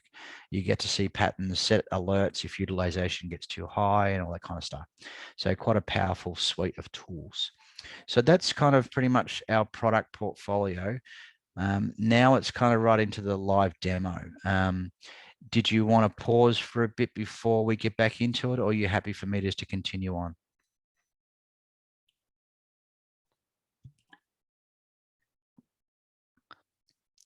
I guess going by the sound, I'll just continue on. So before we get into that, look, there's the three names I want you to remember. Everything that we do as Netally is going to have the 3 taglines. This is our message: simplicity, visibility, and collaboration. It's not just marketing BS. This is actually who we are and what we stand for. We make the complex simple. We give you visibility for efficient problem resolution, and we allow to share it with your team or your frontline, even remote experts. We'll let you share it with anyone, and all of our tools do that to a T. So if we can't get SVC, we don't make it. And that's really what we stand behind, and you'll see that consistent messaging from us from start to finish. So, of course, there's a lot of additional information on our website. Please feel free to visit our website. That's where Link Live sits, where if you're a registered partner, you'll get access to the partner portals. IAID usually have access to that, so they can get the data you need, whether it's PowerPoints will probably come from me. Stay close to your team, but there's a lot of self-serve information on our website. There's virtual demos, there's data sheets, brochures, all that kind of stuff. So feel free to jump into that. So what I'm going to do just quickly here is stop sharing this screen, and we're going to share a different screen. Just stand by. Good time for any questions, actually, if anyone has any. Partners, do you have any questions about our Netally? You can chat it on our chat box. Or if you have any clarifications. At the moment, it sounds all nice and quiet, so I'm going to share my screen again. If you do have questions, the Information Assist team will monitor them. So if I don't notice them while I'm presenting, we definitely will get back to them. And please don't be scared, ask away. You've got a resource in front of you here that can probably help you through some issues that you might be seeing or customers that are seeing. I'm happy to help out here where possible. So what I've shared here, and hopefully you can see this. Have I actually? I haven't even shared it. We'll share that screen. Okay. So you should now see a picture of our website. So this is where all our information comes from. So whether that be about our new features like our Lambert app, or a little bit on topology, we've got some information about some of the awards that we won, and a bit about AirMapper. There's product information on everything that we sell, and there's a lot of data here. But if it's not there, feel free to reach out to me or the Information Assist team. Oops, I didn't even mean to go there. So our link live will sit inside here too. So if you click in sign in, this is where you can see your registered products. If you've got Air Magnet, you're going to see Air Magnet licenses in here. Link live is where all your tools data will go to. The partner e-commerce and partner portal are features for generally exclusive resellers like Information Assist, but that's where they get their additional printing material and imaging and that kind of stuff. But if you need help with that, just ask the friendly Info Assist team, and I'm sure they'll be happy to get that for you. So let's jump into Link Live. So all I do is click on Link Live. I've already got some tabs open up the top here. So you can see I've got multiple sessions running. I'll just click through my tabs. And this is really powerful when you're measuring or comparing topology with RF representation. So you might find an access point, in this particular topology chart. Let's zoom right in. And you might want to know where's the physical location of that. Well, I just grabbed the last few digits of the MAC address and I can type it into the filter here, and it's going to show me specifically where that AP is located. So we can start to correlate a lot of the discovery data, like with topology, and marry it into the survey data from Wi-Fi. And we'll be able to do this with Bluetooth as well. So what we're doing here is giving you the ability to use all of this information, but we're correlating it all together for you where it all makes sense. No one has ever given this kind of visibility before, so it's very unique. So what I'm going to take you through here, probably for the next, I'd say 15 minutes, if I haven't put you to sleep as yet. This is really going to show you a bit of an idea about what kind of data we get from these tools. Now, all I've done to collect this, and this is a real life example. So this is a shopping arcade located near my house. I connected to their free Wi-Fi connection, and I had an Ethoscope with me. So that was on the 1x1 radio. And I started doing a survey with the 4x4 radio. And this is all the information I collected. Now, all I did was I pushed a floor plan to the unit itself. I pressed start and then clicked on the screen of where I was physically standing on that map, but on my Ethoscope. And then the Ethoscope does all the intelligence. So it's going to sniff on the 4x4, but because I'm also authenticated with the free Wi-Fi network, I can now resolve IP addresses because I'm authenticated with it. So all of a sudden, I can start to tie things together. And I've done this with no authorization. The shopping arcade didn't know I was coming. They don't know that I was on their free Wi-Fi network. I just did this as I guess a typical shopper, except I had an Ethoscope in my hand, which may have looked a little bit different, but the process of getting the data was the most simple portion.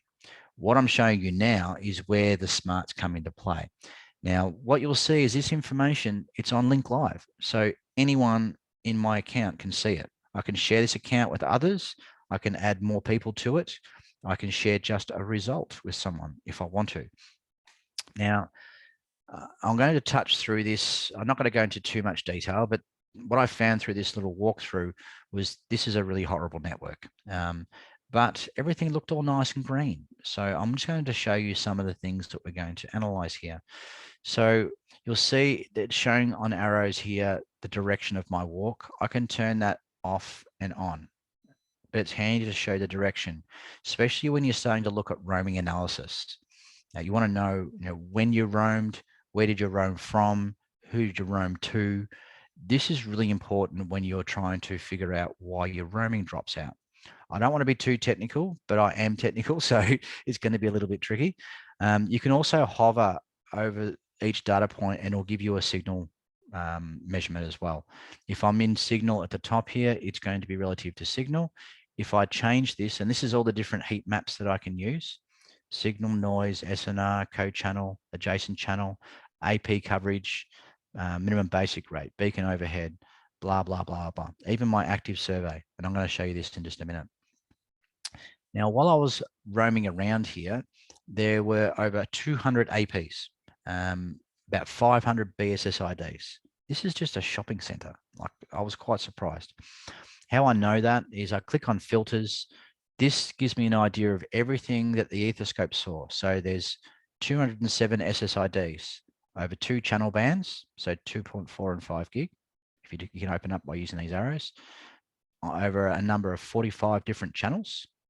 They're on every channel, even the channels they shouldn't be on. There should be no one on channel 1, 2, 3, 4, 5. Sorry, that should be on 1. Channel 1, 6, and 11 is all they should be in. So I'm going to have a lot of adjacent channel interference on this. Just by looking at all these channel numbers, I know that already. Here's all the BSSIDs. Here's all the APs. Oh yeah, just on BSSIDs, if you think that your AP is hidden, I'll just let you know that it's not. I can see every single MAC address, whether you hide it or not. I'm going to see the details of it. You can't hide from beacons. This is the beautiful thing about it. Now, with my survey, this is going to be with respect to the free Wi-Fi network. And this is a common occurrence. So when I did my survey, it heard everything. I heard all the APs that I want nothing to do with, or the clients I want nothing to do with. I just want to know, how is the free Wi-Fi network? So what I do is I filter out everybody else. Well, I'll give you an example. If I click on cancel, this point, any point on the map, it actually shows me in this little pop-up where this target's placed, everything that the Ethoscope heard at that point when it sampled. So these are all the SSIDs that it heard. These are all the BSSIDs, on what channel, what's the AP MAC address, how many co-channel interferers does that particular MAC address have. I can look at all of that, and there's 171 rows of devices here, okay?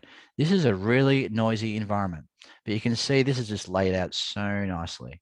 This poor guy, he's got 26 adjacent channel interferers. His network's going to be garbage, but this just gives you an idea about the wealth of information I just got from here. And all I did was press the screen once and it gathered all of this. So it looks like I've been really busy, but I was just walking. I didn't do that much. Now, I don't want to hear or see any of those networks unless they're interfering with me. So I want to show this heat map with respect to this free Wi-Fi network. So I click on my SSIDs here. At the moment, it's listening to all of them. They're all checked. If I click on the top one, it unchecks all of them, okay? I only want to hear from this one. So I just click on that one. Then I hit apply. So it's now applied a filter to only show me this SSID. So if I click on that same spot, where was it, about here or something? You'll see that the only thing it's showing me now is everything related to this particular Wi-Fi network on the 5 gig and the 2.4 gig RF spectrum. Now, if I want to separate these and just look at these one at a time, so I just want to look at, say, 2.4 gig, for instance, go back to my filters. I've only got one selected for SSID, but I also want to select just 2.4 gig only, okay? So now that's just stacked on top of this filter. So it's now only showing me this SSID and only on the 2.4 gig band. This is the signal coverage map now. It's slightly changed color now. So I've got a few higher power and a few lower power. That's on the signal perspective, but SNR is the most important thing. So let's look at SNR. So just very quickly, I can see from a realistic point of view where my risky spots are. So in the yellow sections, so what's my SNR there? SNR is 26. That's the lowest point at that point. Okay, that's fine. Now I know. If that was a point that I wanted to stand out, if I click on that and hit my advanced options here and click on add to template, it then gives me the ability to bookmark this and come back later. So this was Churnside Park Shopping Centre, 2.4 gig. Okay, so it's just something that makes sense. Then I hit save, and now it's saved a template of that. So if I share this result with anyone, if they go into my templates in that result, you'll see the very bottom one will be the one I just did. I've added a few templates here. So there you go, Churnside Park Shopping Centre, 2.4 gig, shows you what I was looking at, SNR, what my limit was, whether my comments were on, the path is on, the roaming points are shown. I'm zoomed in 100% and had these filters applied. Now, rather than getting someone to add this on type, these filters one by one, get your expert to do that. So all you got to do is click view, and then it automatically loads the filters for you. So a really nice, easy way to share data. Okay. Now this network looks nice and clean, doesn't it? So you would think by looking at this, my 2.4 gig coverage, I look pretty good. Let's just check 5 gig quickly. So I'll just take my 2.4 gig filter off, and I'm going to turn on my 5 gig filter. So we're going to look at this from a 5 gig perspective, which is what customers will do generally anyway, because you're going to look at the airspace in 2 different lights. So this is now going to paint a heat map for me. Oops, where's my mouse? From a 5 gig perspective. It looks a little bit different, but still fairly similar. It looks like I don't really have a lot of issues here. But what's really interesting, we're doing this with a 4x4 radio. Now there's applications like warehousing where they're using barcode scanners, shopping centers. Those barcode scanners are scanning prices or items off a shelf. They use a 1x1 radio. So if I do a survey with a 4x4 radio, it's not going to be the same perspective as the poor guy with a barcode scanner because he's only got a really ordinary 1x1 radio. But you're not going to get a barcode scanner with a 4x4. So you want to get your survey as close to reality as possible. Now, I did say when I did this survey, I actually attached the free Wi-Fi network with a 1x1 radio. Now I can look at what happened during that process as well. Now, looking at this little diagram here, everything's kind of greenish. It all looks pretty healthy. So you'd think that would be pretty good. Well, what's really interesting, when we look at it with a 1x1, which is the second bottom one here, this is showing me signal coverage with my 1x1 during the active survey. Now, well, this looks a little bit worse. In fact, it looks horrible. Okay, this is from a signal point of view. So from when I first started this, I was at minus 53. I walked about 10 meters.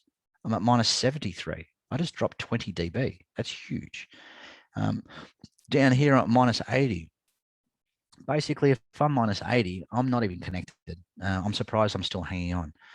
See these little red sections here? These are where my roaming points are. So it shows that I left this AP and moved to this one. Then I'm still on that same AP. Then I roamed. Then I roamed here.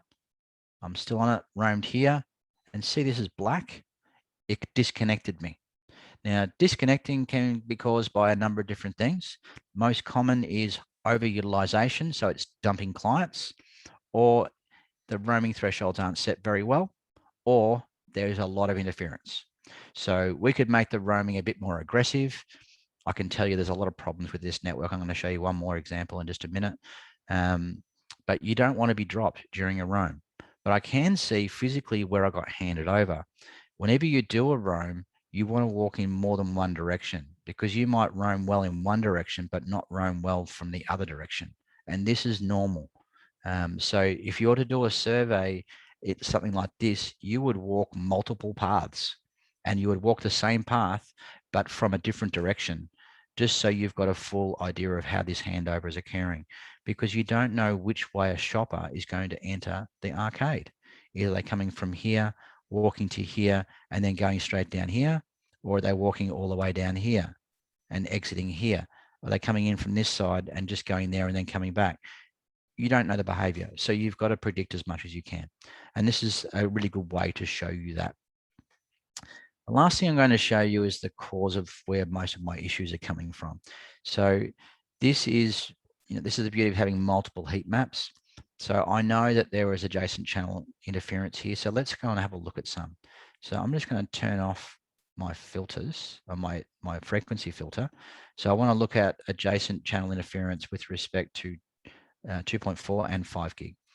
But I also want it with respect to this SSID. So who's interfering with this one? Now, if you were a different SSID, you want to see who's interfering with you. So what I do here is just choose adjacent channel interference. Now this is going to paint a perspective to see who's interfering with me. And my threshold is really low. And I'll repaint that. Auto scale. So my worst case, I have 38 interferers. That's a lot, right? So no wonder I've got a pretty poor active survey completed here, because I've got so much interference. At this location, I've got 37 access points interfering with me. I don't stand a chance.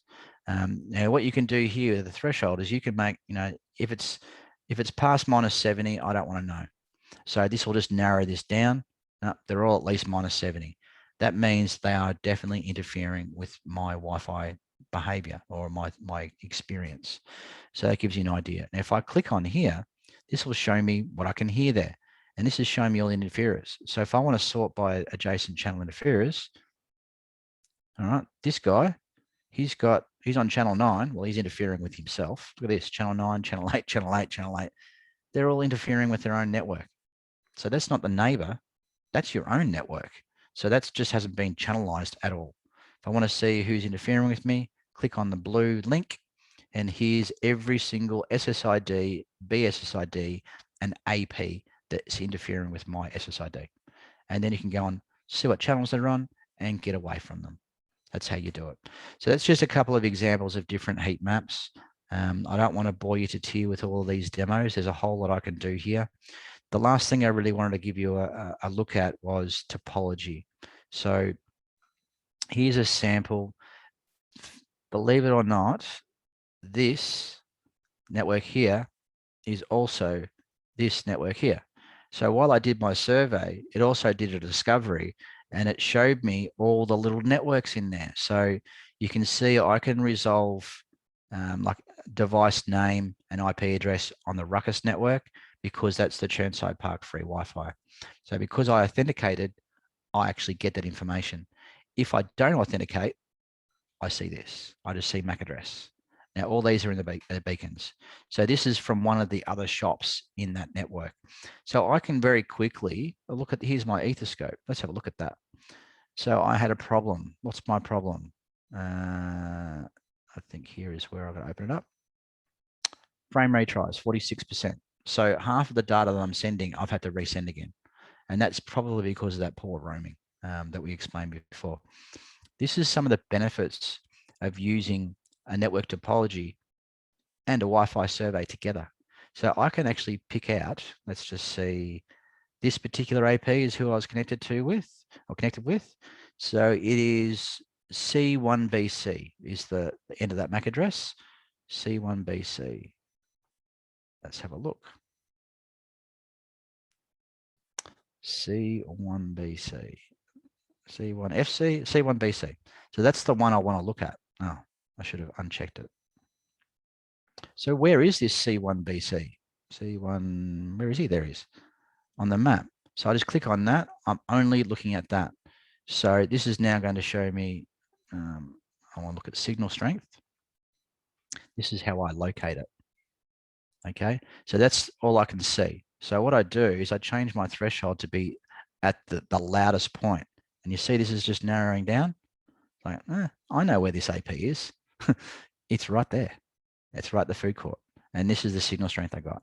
Now, this is just all started from something I discovered from my network topology. So this is where you'll see a lot from us. You're going to see these things start to marry together more and more. At the moment, no one can even give you a topology map on Wi-Fi. You see this one is all Wi-Fi, okay? That's because I didn't physically connect to the wired network. So this is showing on my walkthrough, every single client in that shopping center, every single AP, and I can drill down to it, okay? If you're making a network topology chart of your own, let's do, I'll log out of this one, and I'll see if I can get you a really cool network topology chart to look at. So what I'm doing here is jumping onto our Studio 2020 site, which has just got a whole of our tools remote controlled in the US. So I want to look at one of the topology maps that those tools are connected to, because you can tie them together and compare them. And let's see if there's a decent one in here. Well, someone's done a Bluetooth survey for me, so you can actually see that if you really want to. No, these are really old. Let's see if I can find a decent one. This will do. This is a topology. So all I do is click on topology. I can also look at the Wi-Fi analysis and the wired analysis if I click in here. And this is the beauty of having two tabs. I can just toggle between the two. But for this particular example, I'm going to load the topology chart. So this is going to paint a map. Oh, it's a really small one, but oh well, you get the idea. So this is a wired only network. Oh no, we've got Wi-Fi in here as well. So looking at this, let's just say this is my network and these are my neighbors, for instance. What I can do from here is click on anything, like everything's clickable here. Like this network switch, if I double click on that, it's going to show me all the VLANs, how many interfaces are on it, what's up, what's down, what speed they're running, what they're connected to, what the utilization is. We get this with the click of a button remotely. It's pretty cool. If it's got an error, you're going to see it highlighted with a warning. If you double click on him, it's got 3 problems. Okay, let's see what they are. If we just open these fellas up, we've had we've had interface errors, we've had high utilization, and we've had packet discards. This is generally all from high utilization. So now we can see these ones have been resolved. This has still got a warning in play. So we know this has been fixed. So we don't need to action that. Another nice thing about this topology chart is you can actually see how all these devices are connected. Now you can move these things around. They're slightly animated, but they're a bit sticky, so they'll come back. If you want to move them to a specific location to lay out for yourself, if you go into the settings tab, you can just choose manual placement, and then you can just grab whoever you want, move him wherever you want. So if you want a specific layout, you've also got the ability to change the length of your edges. So these are like your little octopus straps. Whoops.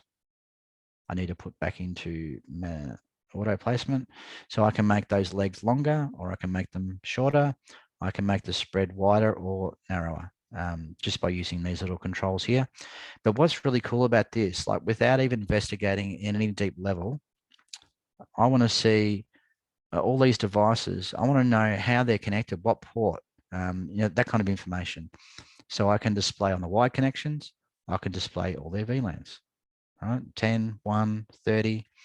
I can see physical ports they're connected from these switch, the port names. I can see the speed to which they're connected. I can see whether they're half duplex or full. On the Wi-Fi side, what have I got? Oh, there's not much on the Wi-Fi side I can show you, but we can show those legs are going to be, SSID or channel or media type or security. And we can look at that from the whole perspective. Really nice to take snapshots of things like that. If you don't want to do a snapshot, like you can right click and save the image, or use your tool and export it to Visio or download an SVG file. So it's more of a list base. You can filter in and out your neighboring networks through here. You can filter out or in specific device types. So if you just want to only see your network switches, you can display it just for them. If you want to see just servers, just look at them. If you want to see just VMs, you can just show them, or combinations of. So let's look at just switches only. There's 6. Hit apply, you're going to see all the rest disappear. So these are all switches. That's all I've got. Okay, whether they're virtual, transparent or not. So very easy to filter in and out. I can add filters by name, by VLAN. You can just type it in here. It's free form. You can do what you want. So that's the kind of, I guess, the bonus about topology. The final thing that we did just recently was give you this discovery difference. So I can compare this discovery to one done at a later date, and then do a report on what's changed between that discovery and this discovery. So that allows you to track your changes really well. So that's kind of how you do it. So I guess that's kind of all I wanted to really go through today. And we've got a lot of time for you guys to ask questions or do a little bit of fun trivia.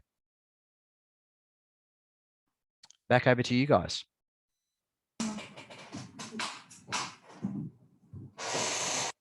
Partners, do you have questions?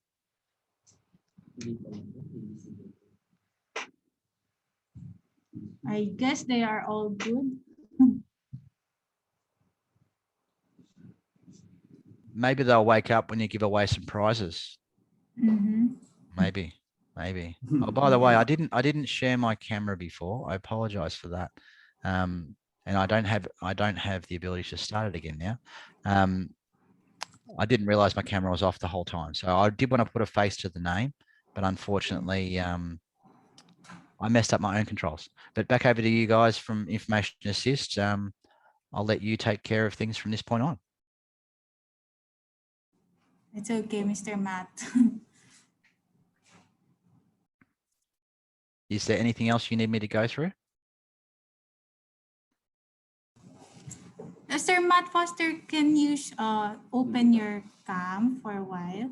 Just to say hi with our partners. Yan.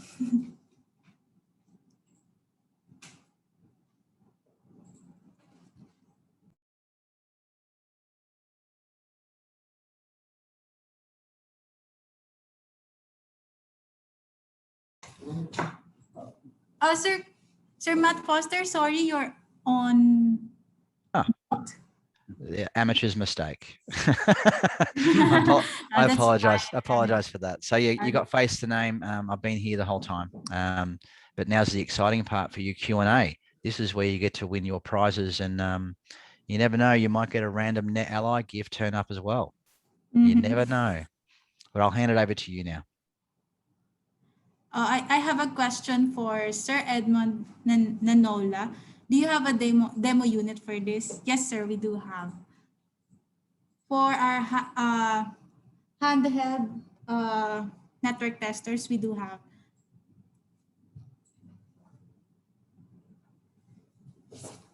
If you need to see something specific and the Information Assist don't know how to replicate that, I can remote control almost all of my test equipment.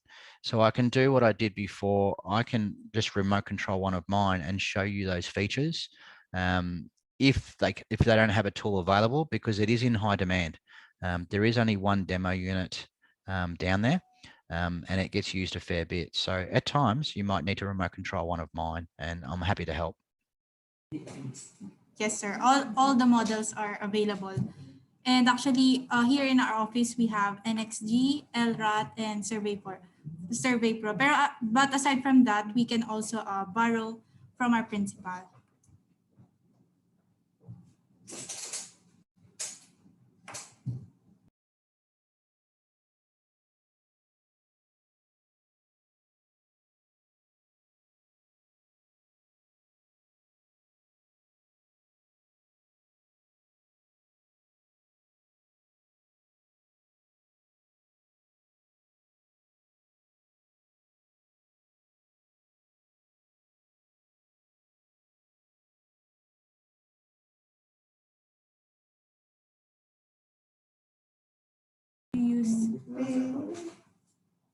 Sir, we have one more question from Sir Yusuke. Oh, I think it is answered already. Can we use to test PTP and PTMAP? PTMPAP? Yes, can you please elaborate more, Mr. Yusuke?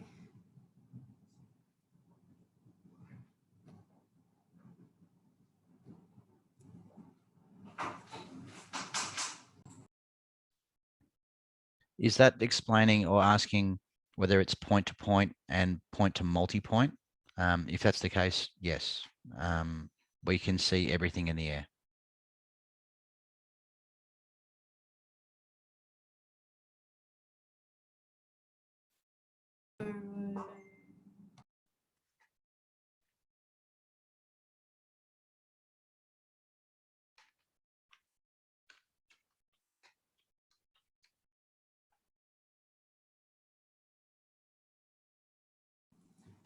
Partners, do you have any questions more?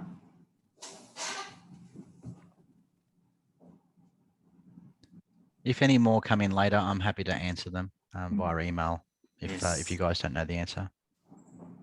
I'm going to mute now, so back over to you. Your show now. Thank you, Sir Matt. Thank you, Sir Matt.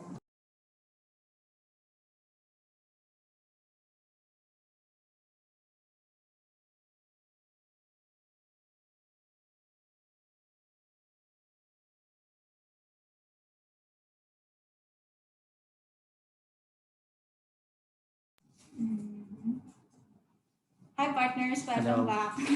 Thank you, Sir Matt Foster, for that meaningful discussion. Yes. Yes. And I'm really, really glad that we have the tools that can only, meron na tayong solution na Yes. 10 seconds lang in the palm of your hand, you have the Result. result that you want. Yes. So, Sir Andrew, what are the insights that you would like to share with our audience? For me, what I've learned to Mr. Matt, what really caught my attention is the Etherscope NXG, because it can cover up to layer 1 to layer 7 upon testing. And then it both wired and wireless device. So it really convenient device for me. And I know some majority of our resellers are looking for solution that could easily when it comes to AP, Yes. alam mo yun, yung naghahanap sila ng solution na pang-test ng mga signal strength, kung Yes. okay ba yung area na paglalakitan nila ng mga AP, yun, meron din tayong solution for that. Yun yung isa sa mga nagustuhan ko. And also yung friendly siya. Friendly user. Madali mo siyang maintindihan. Yes. So Netally was very friendly user. So I totally agree with you, Rona. So partners, we can schedule a demo for this, and just give us your most convenient time, and our technical engineer will be there to show you more features of Netally. Kindly, Yes, sir. so kindly contact us on our email that will appear below. Yes. Sir Edmond, for your query, yes, we can have a demo. And actually, you can also chat, or you can also Yes. message the salesperson that you are connecting with the requirements that you Need it. want to see. Yes. Because we all have different pictures, diba? Yes.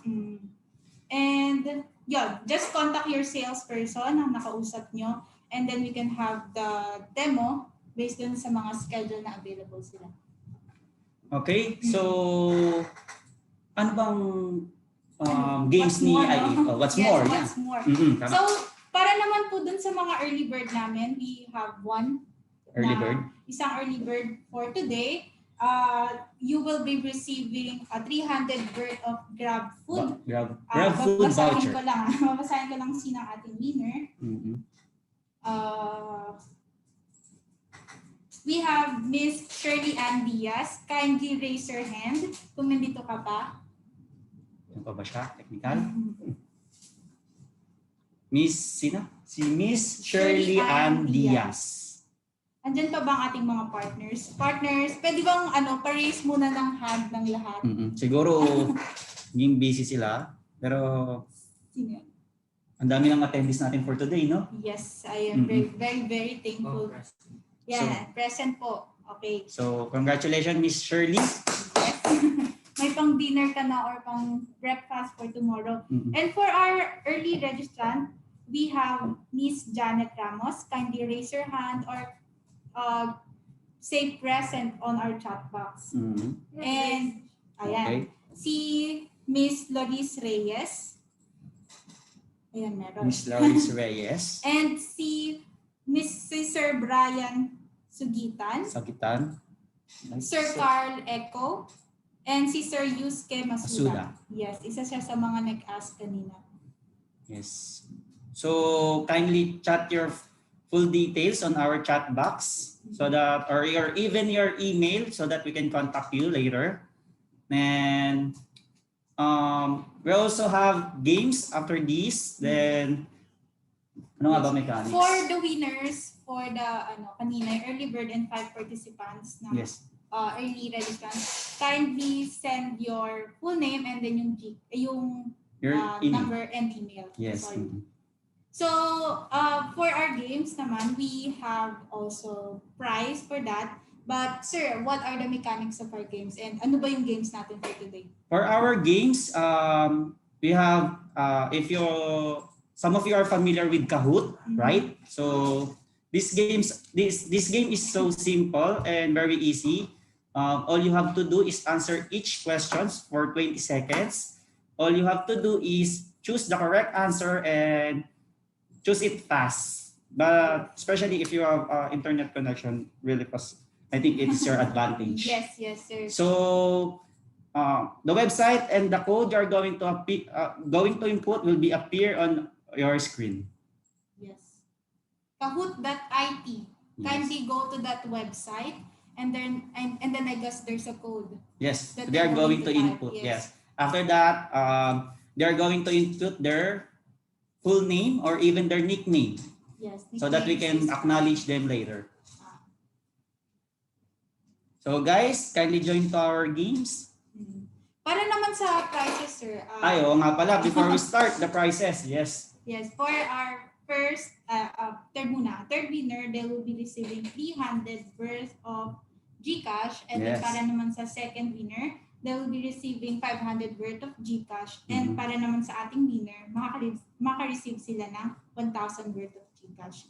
So partner, kindly visit kahoot.it. Yes. Also, join na po tayo. Then, so You can all have the chance. to win the Yes. grand prize. Then, also for the fourth and fifth winner, they are going to receive a consolation prize from IA. Yes, sir. Wala palang lugi dito. Yes. Mhm. And actually, just to add, no, para naman sa ating form later on, kung sino yung mag-answer ng mga form natin, they also have Our the feedback form. feedback form. Meron din tayo. Pagka-out nila, meron din tayong feedback form to answer all the questions, and then meron din silang ma-receive na free mask. Free mask. Yes. So, asan ba yung sample ng free mask natin? So, wala pa tayong sample. Oo. Pero, I'm surely that face mask was, really beautiful. Yes. We are still waiting for players. Parang wala pa pong nagsisign. So, partners, join na po tayo. Kahoot.it. Ayun, meron.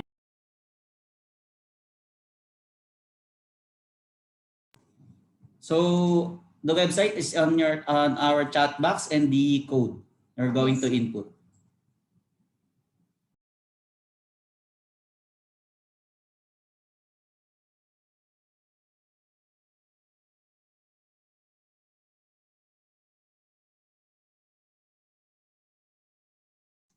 Ayan, sorry.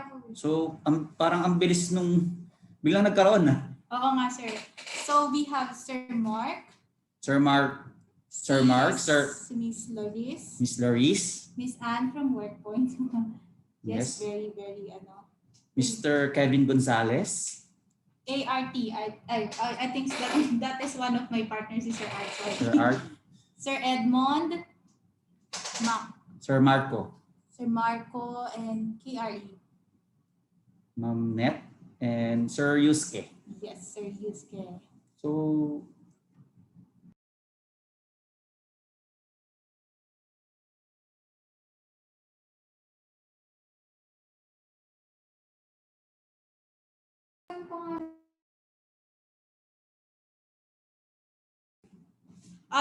Let's wait for another 1 minute to wait Yes. for the other participants. yes, sayang naman yung price, di ba?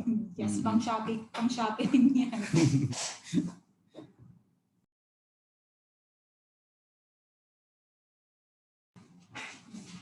Ikaw, sir, kung manalo ka ng 1,000 Gcash, ako gusto kong bumili ng mga plants.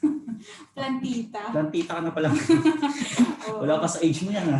Kaso namamatay yung mga plants na mga binibili ko. Kasi tag-ulan na yun. Oo. So ako, pag nalo, I'm going to, wala lang.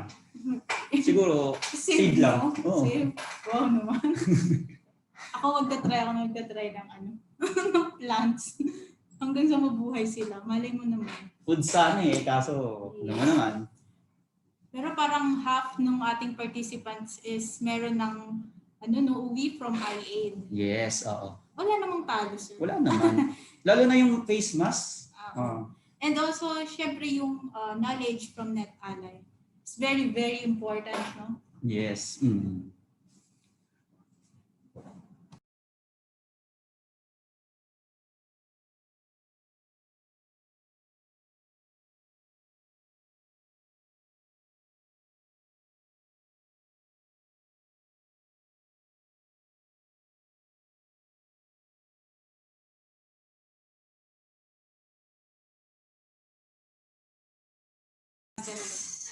Okay, for our partners, just give us another 10 seconds for us to wait to another participants.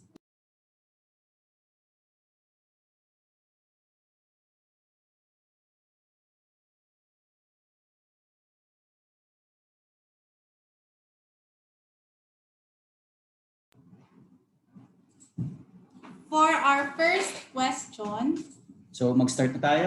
yes, ready na ba ang ating mga participants? First question.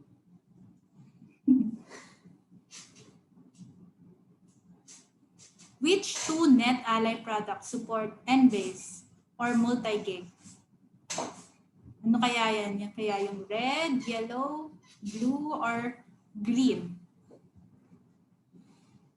We have 9 participants na nag-submit na ng kanilang answers. Now there are 13, 14. Going up, yes.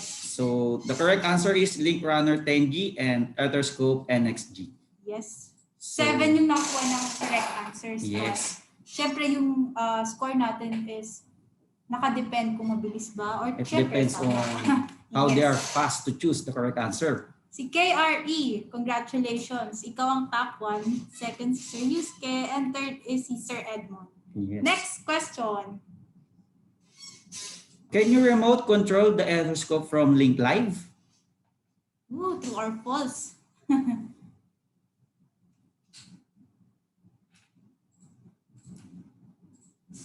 12 or 13.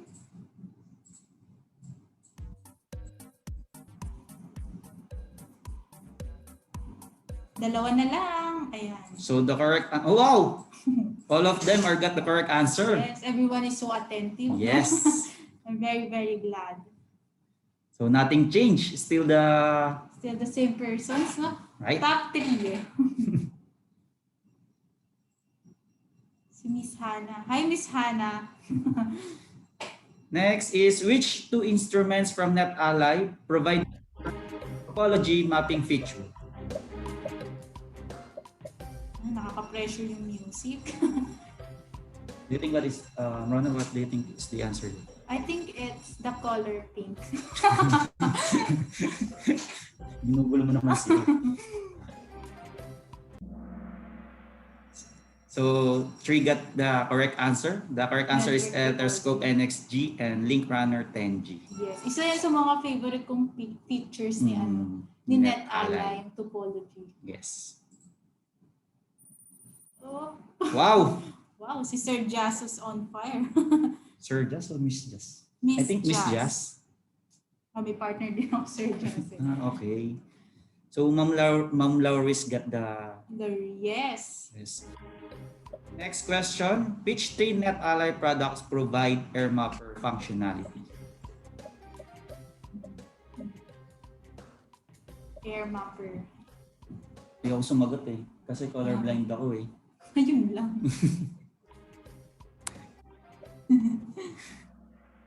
Oh. The correct answer is Air Check, Etherscope NXG, and Air Magnet Survey Pro. So, 8 persons got the correct answer. Si Miss Laris pa rin ang nangunguna. Yes. Mahabol Next is, talaga si Sir Yusuke, no? At Yes. si Sir Edmond. Papalit-palit lang sila ng place. Next question. si Sir Kevin, namabol din ah. Siyempre. What does Netally offer? Uy, yung lahat yan na-discuss ni Sir. Sir Matt. But I don't really want to answer. Because Pero for sure, hindi yan yung color, ano?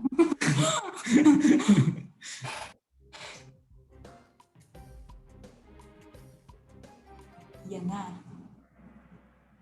oh, Yes, wow. Then got the Sampu ng ating participants ang nakuha ng tamang sagot. mm, Sino kaya ang mangunguna? Wow, very consistent si Miss Laris. galing ni Ma'am Laris. Uy, si Ma'am Hannah ulit. So for our next question, what is the presenter's name? Yan. Choose the correct answer. Minsan dyan pa tayo nagkakamali. Ba kasi mali pronunciation natin. Oo nga. But I think Pero alam ko attentive naman yung mga Yeah. listeners natin. Listeners, lady pala. No? So, 7 got the correct answer. Pero, Some. diba? So, yeah. Sir. So partners, the presenter was Mr. Matt Foster. Yes, Mr. Matt Not Foster. Matt Roster. Baka nagkamali sila dahil sa pronunciation natin. Wala, ikaw nagpakilala. Lagot ka sa kanila. May babalikan na po yung iba na nagkamali. So, for the next question. So, last 2 question. What are the 3 pillars of Netally? Yes, in-emphasize yan ni Sir kanina. Yes, Mr. Matt Inulit Foster niya. emphasized that 3 pillars. Sabi niya kanina, not just to market, but ito na talaga yung pinaka-summary ni Netally. Ikaw na. Yes. So, the 3 pillars of Netally is simplicity, visibility, and collaboration. Yes. So, 6 persons got the correct answer. Uy, naging third na lang si Miss Lorraine. Akala ko nga, na siya consistent. Pero Bawi yan, tayo, bawi. mabal si Sir KRE. And Sir Yusuke is still in the second. So, for our next question, and for the last, how many Netally products can provide Wi-Fi site survey data? oops. Tingin ko 9 yun. Sorry ka, Mr. Matt. Mr. Matt. Sino kaya ang mananalo ng 1,000? So, the correct answer is 2. So, 4 persons got the correct answer. Yan na ang ating mga winners. For the third, Mr. Yusuke. And for the second, there's Mabel Sir Kevin. For the second. And for the first, KRE. Carl. Yes. So, Carl Echo ba yan? Sir Carl. for the third winner, again, you will be receiving worth 300 pesos of GCash. And for the second winner, you will be receiving worth of 500 GCash. And the first winner will be receiving 1,000 worth of GCash. And for the fourth and fifth, Miss Lauris and Mr. Edmond, you are going to receive a consolation prize from I8. All you have to do is send your details, your name, your email, then your GCash number on the chat box. So congratulations, partners. Congrats!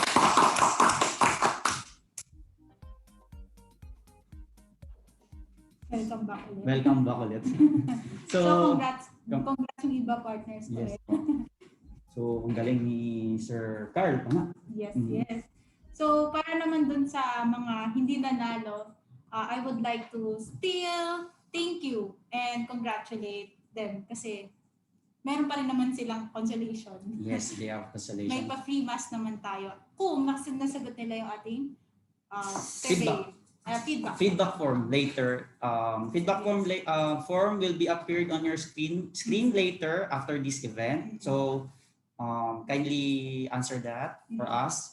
And Yes, we really need the feedback. Yes. Because we have our next event para naman mapabuti yung aming flow. just visit It will help us a our lot. website for our upcoming events. Mhm. So ano pa yung upcoming events natin? We have our second event, I think on July 9, tama ba ako? July 15 for June our 15. June 15, ayan. June 15 on our Wi-Fi and SD1 solutions. Or if you want to learn more, just visit our website. Below? Below. Yeah. Yan. Pa rin. Dito pala. Next time, And technical sana class. magkita-kita pa tayo. Don't worry, meron namang magre-remind ulit Yes. sa inyo. May tatawag ulit. Actually, ako ulit yun. But Ikaw ulit ang mangungulit sa kanya. my marketing team will be there to help me and also yung ibang sales. Yes. So again, partners, just visit our website for our upcoming events, and I hope we can see all each other soon. And stay safe, everyone, again. And congratulations for all the winners. And thank you again, partners. Again, this is Andrew Ryan Visera. And this is Rona Brocal. And we are Information Assist in Defense innovating the way we care. So thank you, partners. Thank you. Don't See you. forget to answer the feedback form.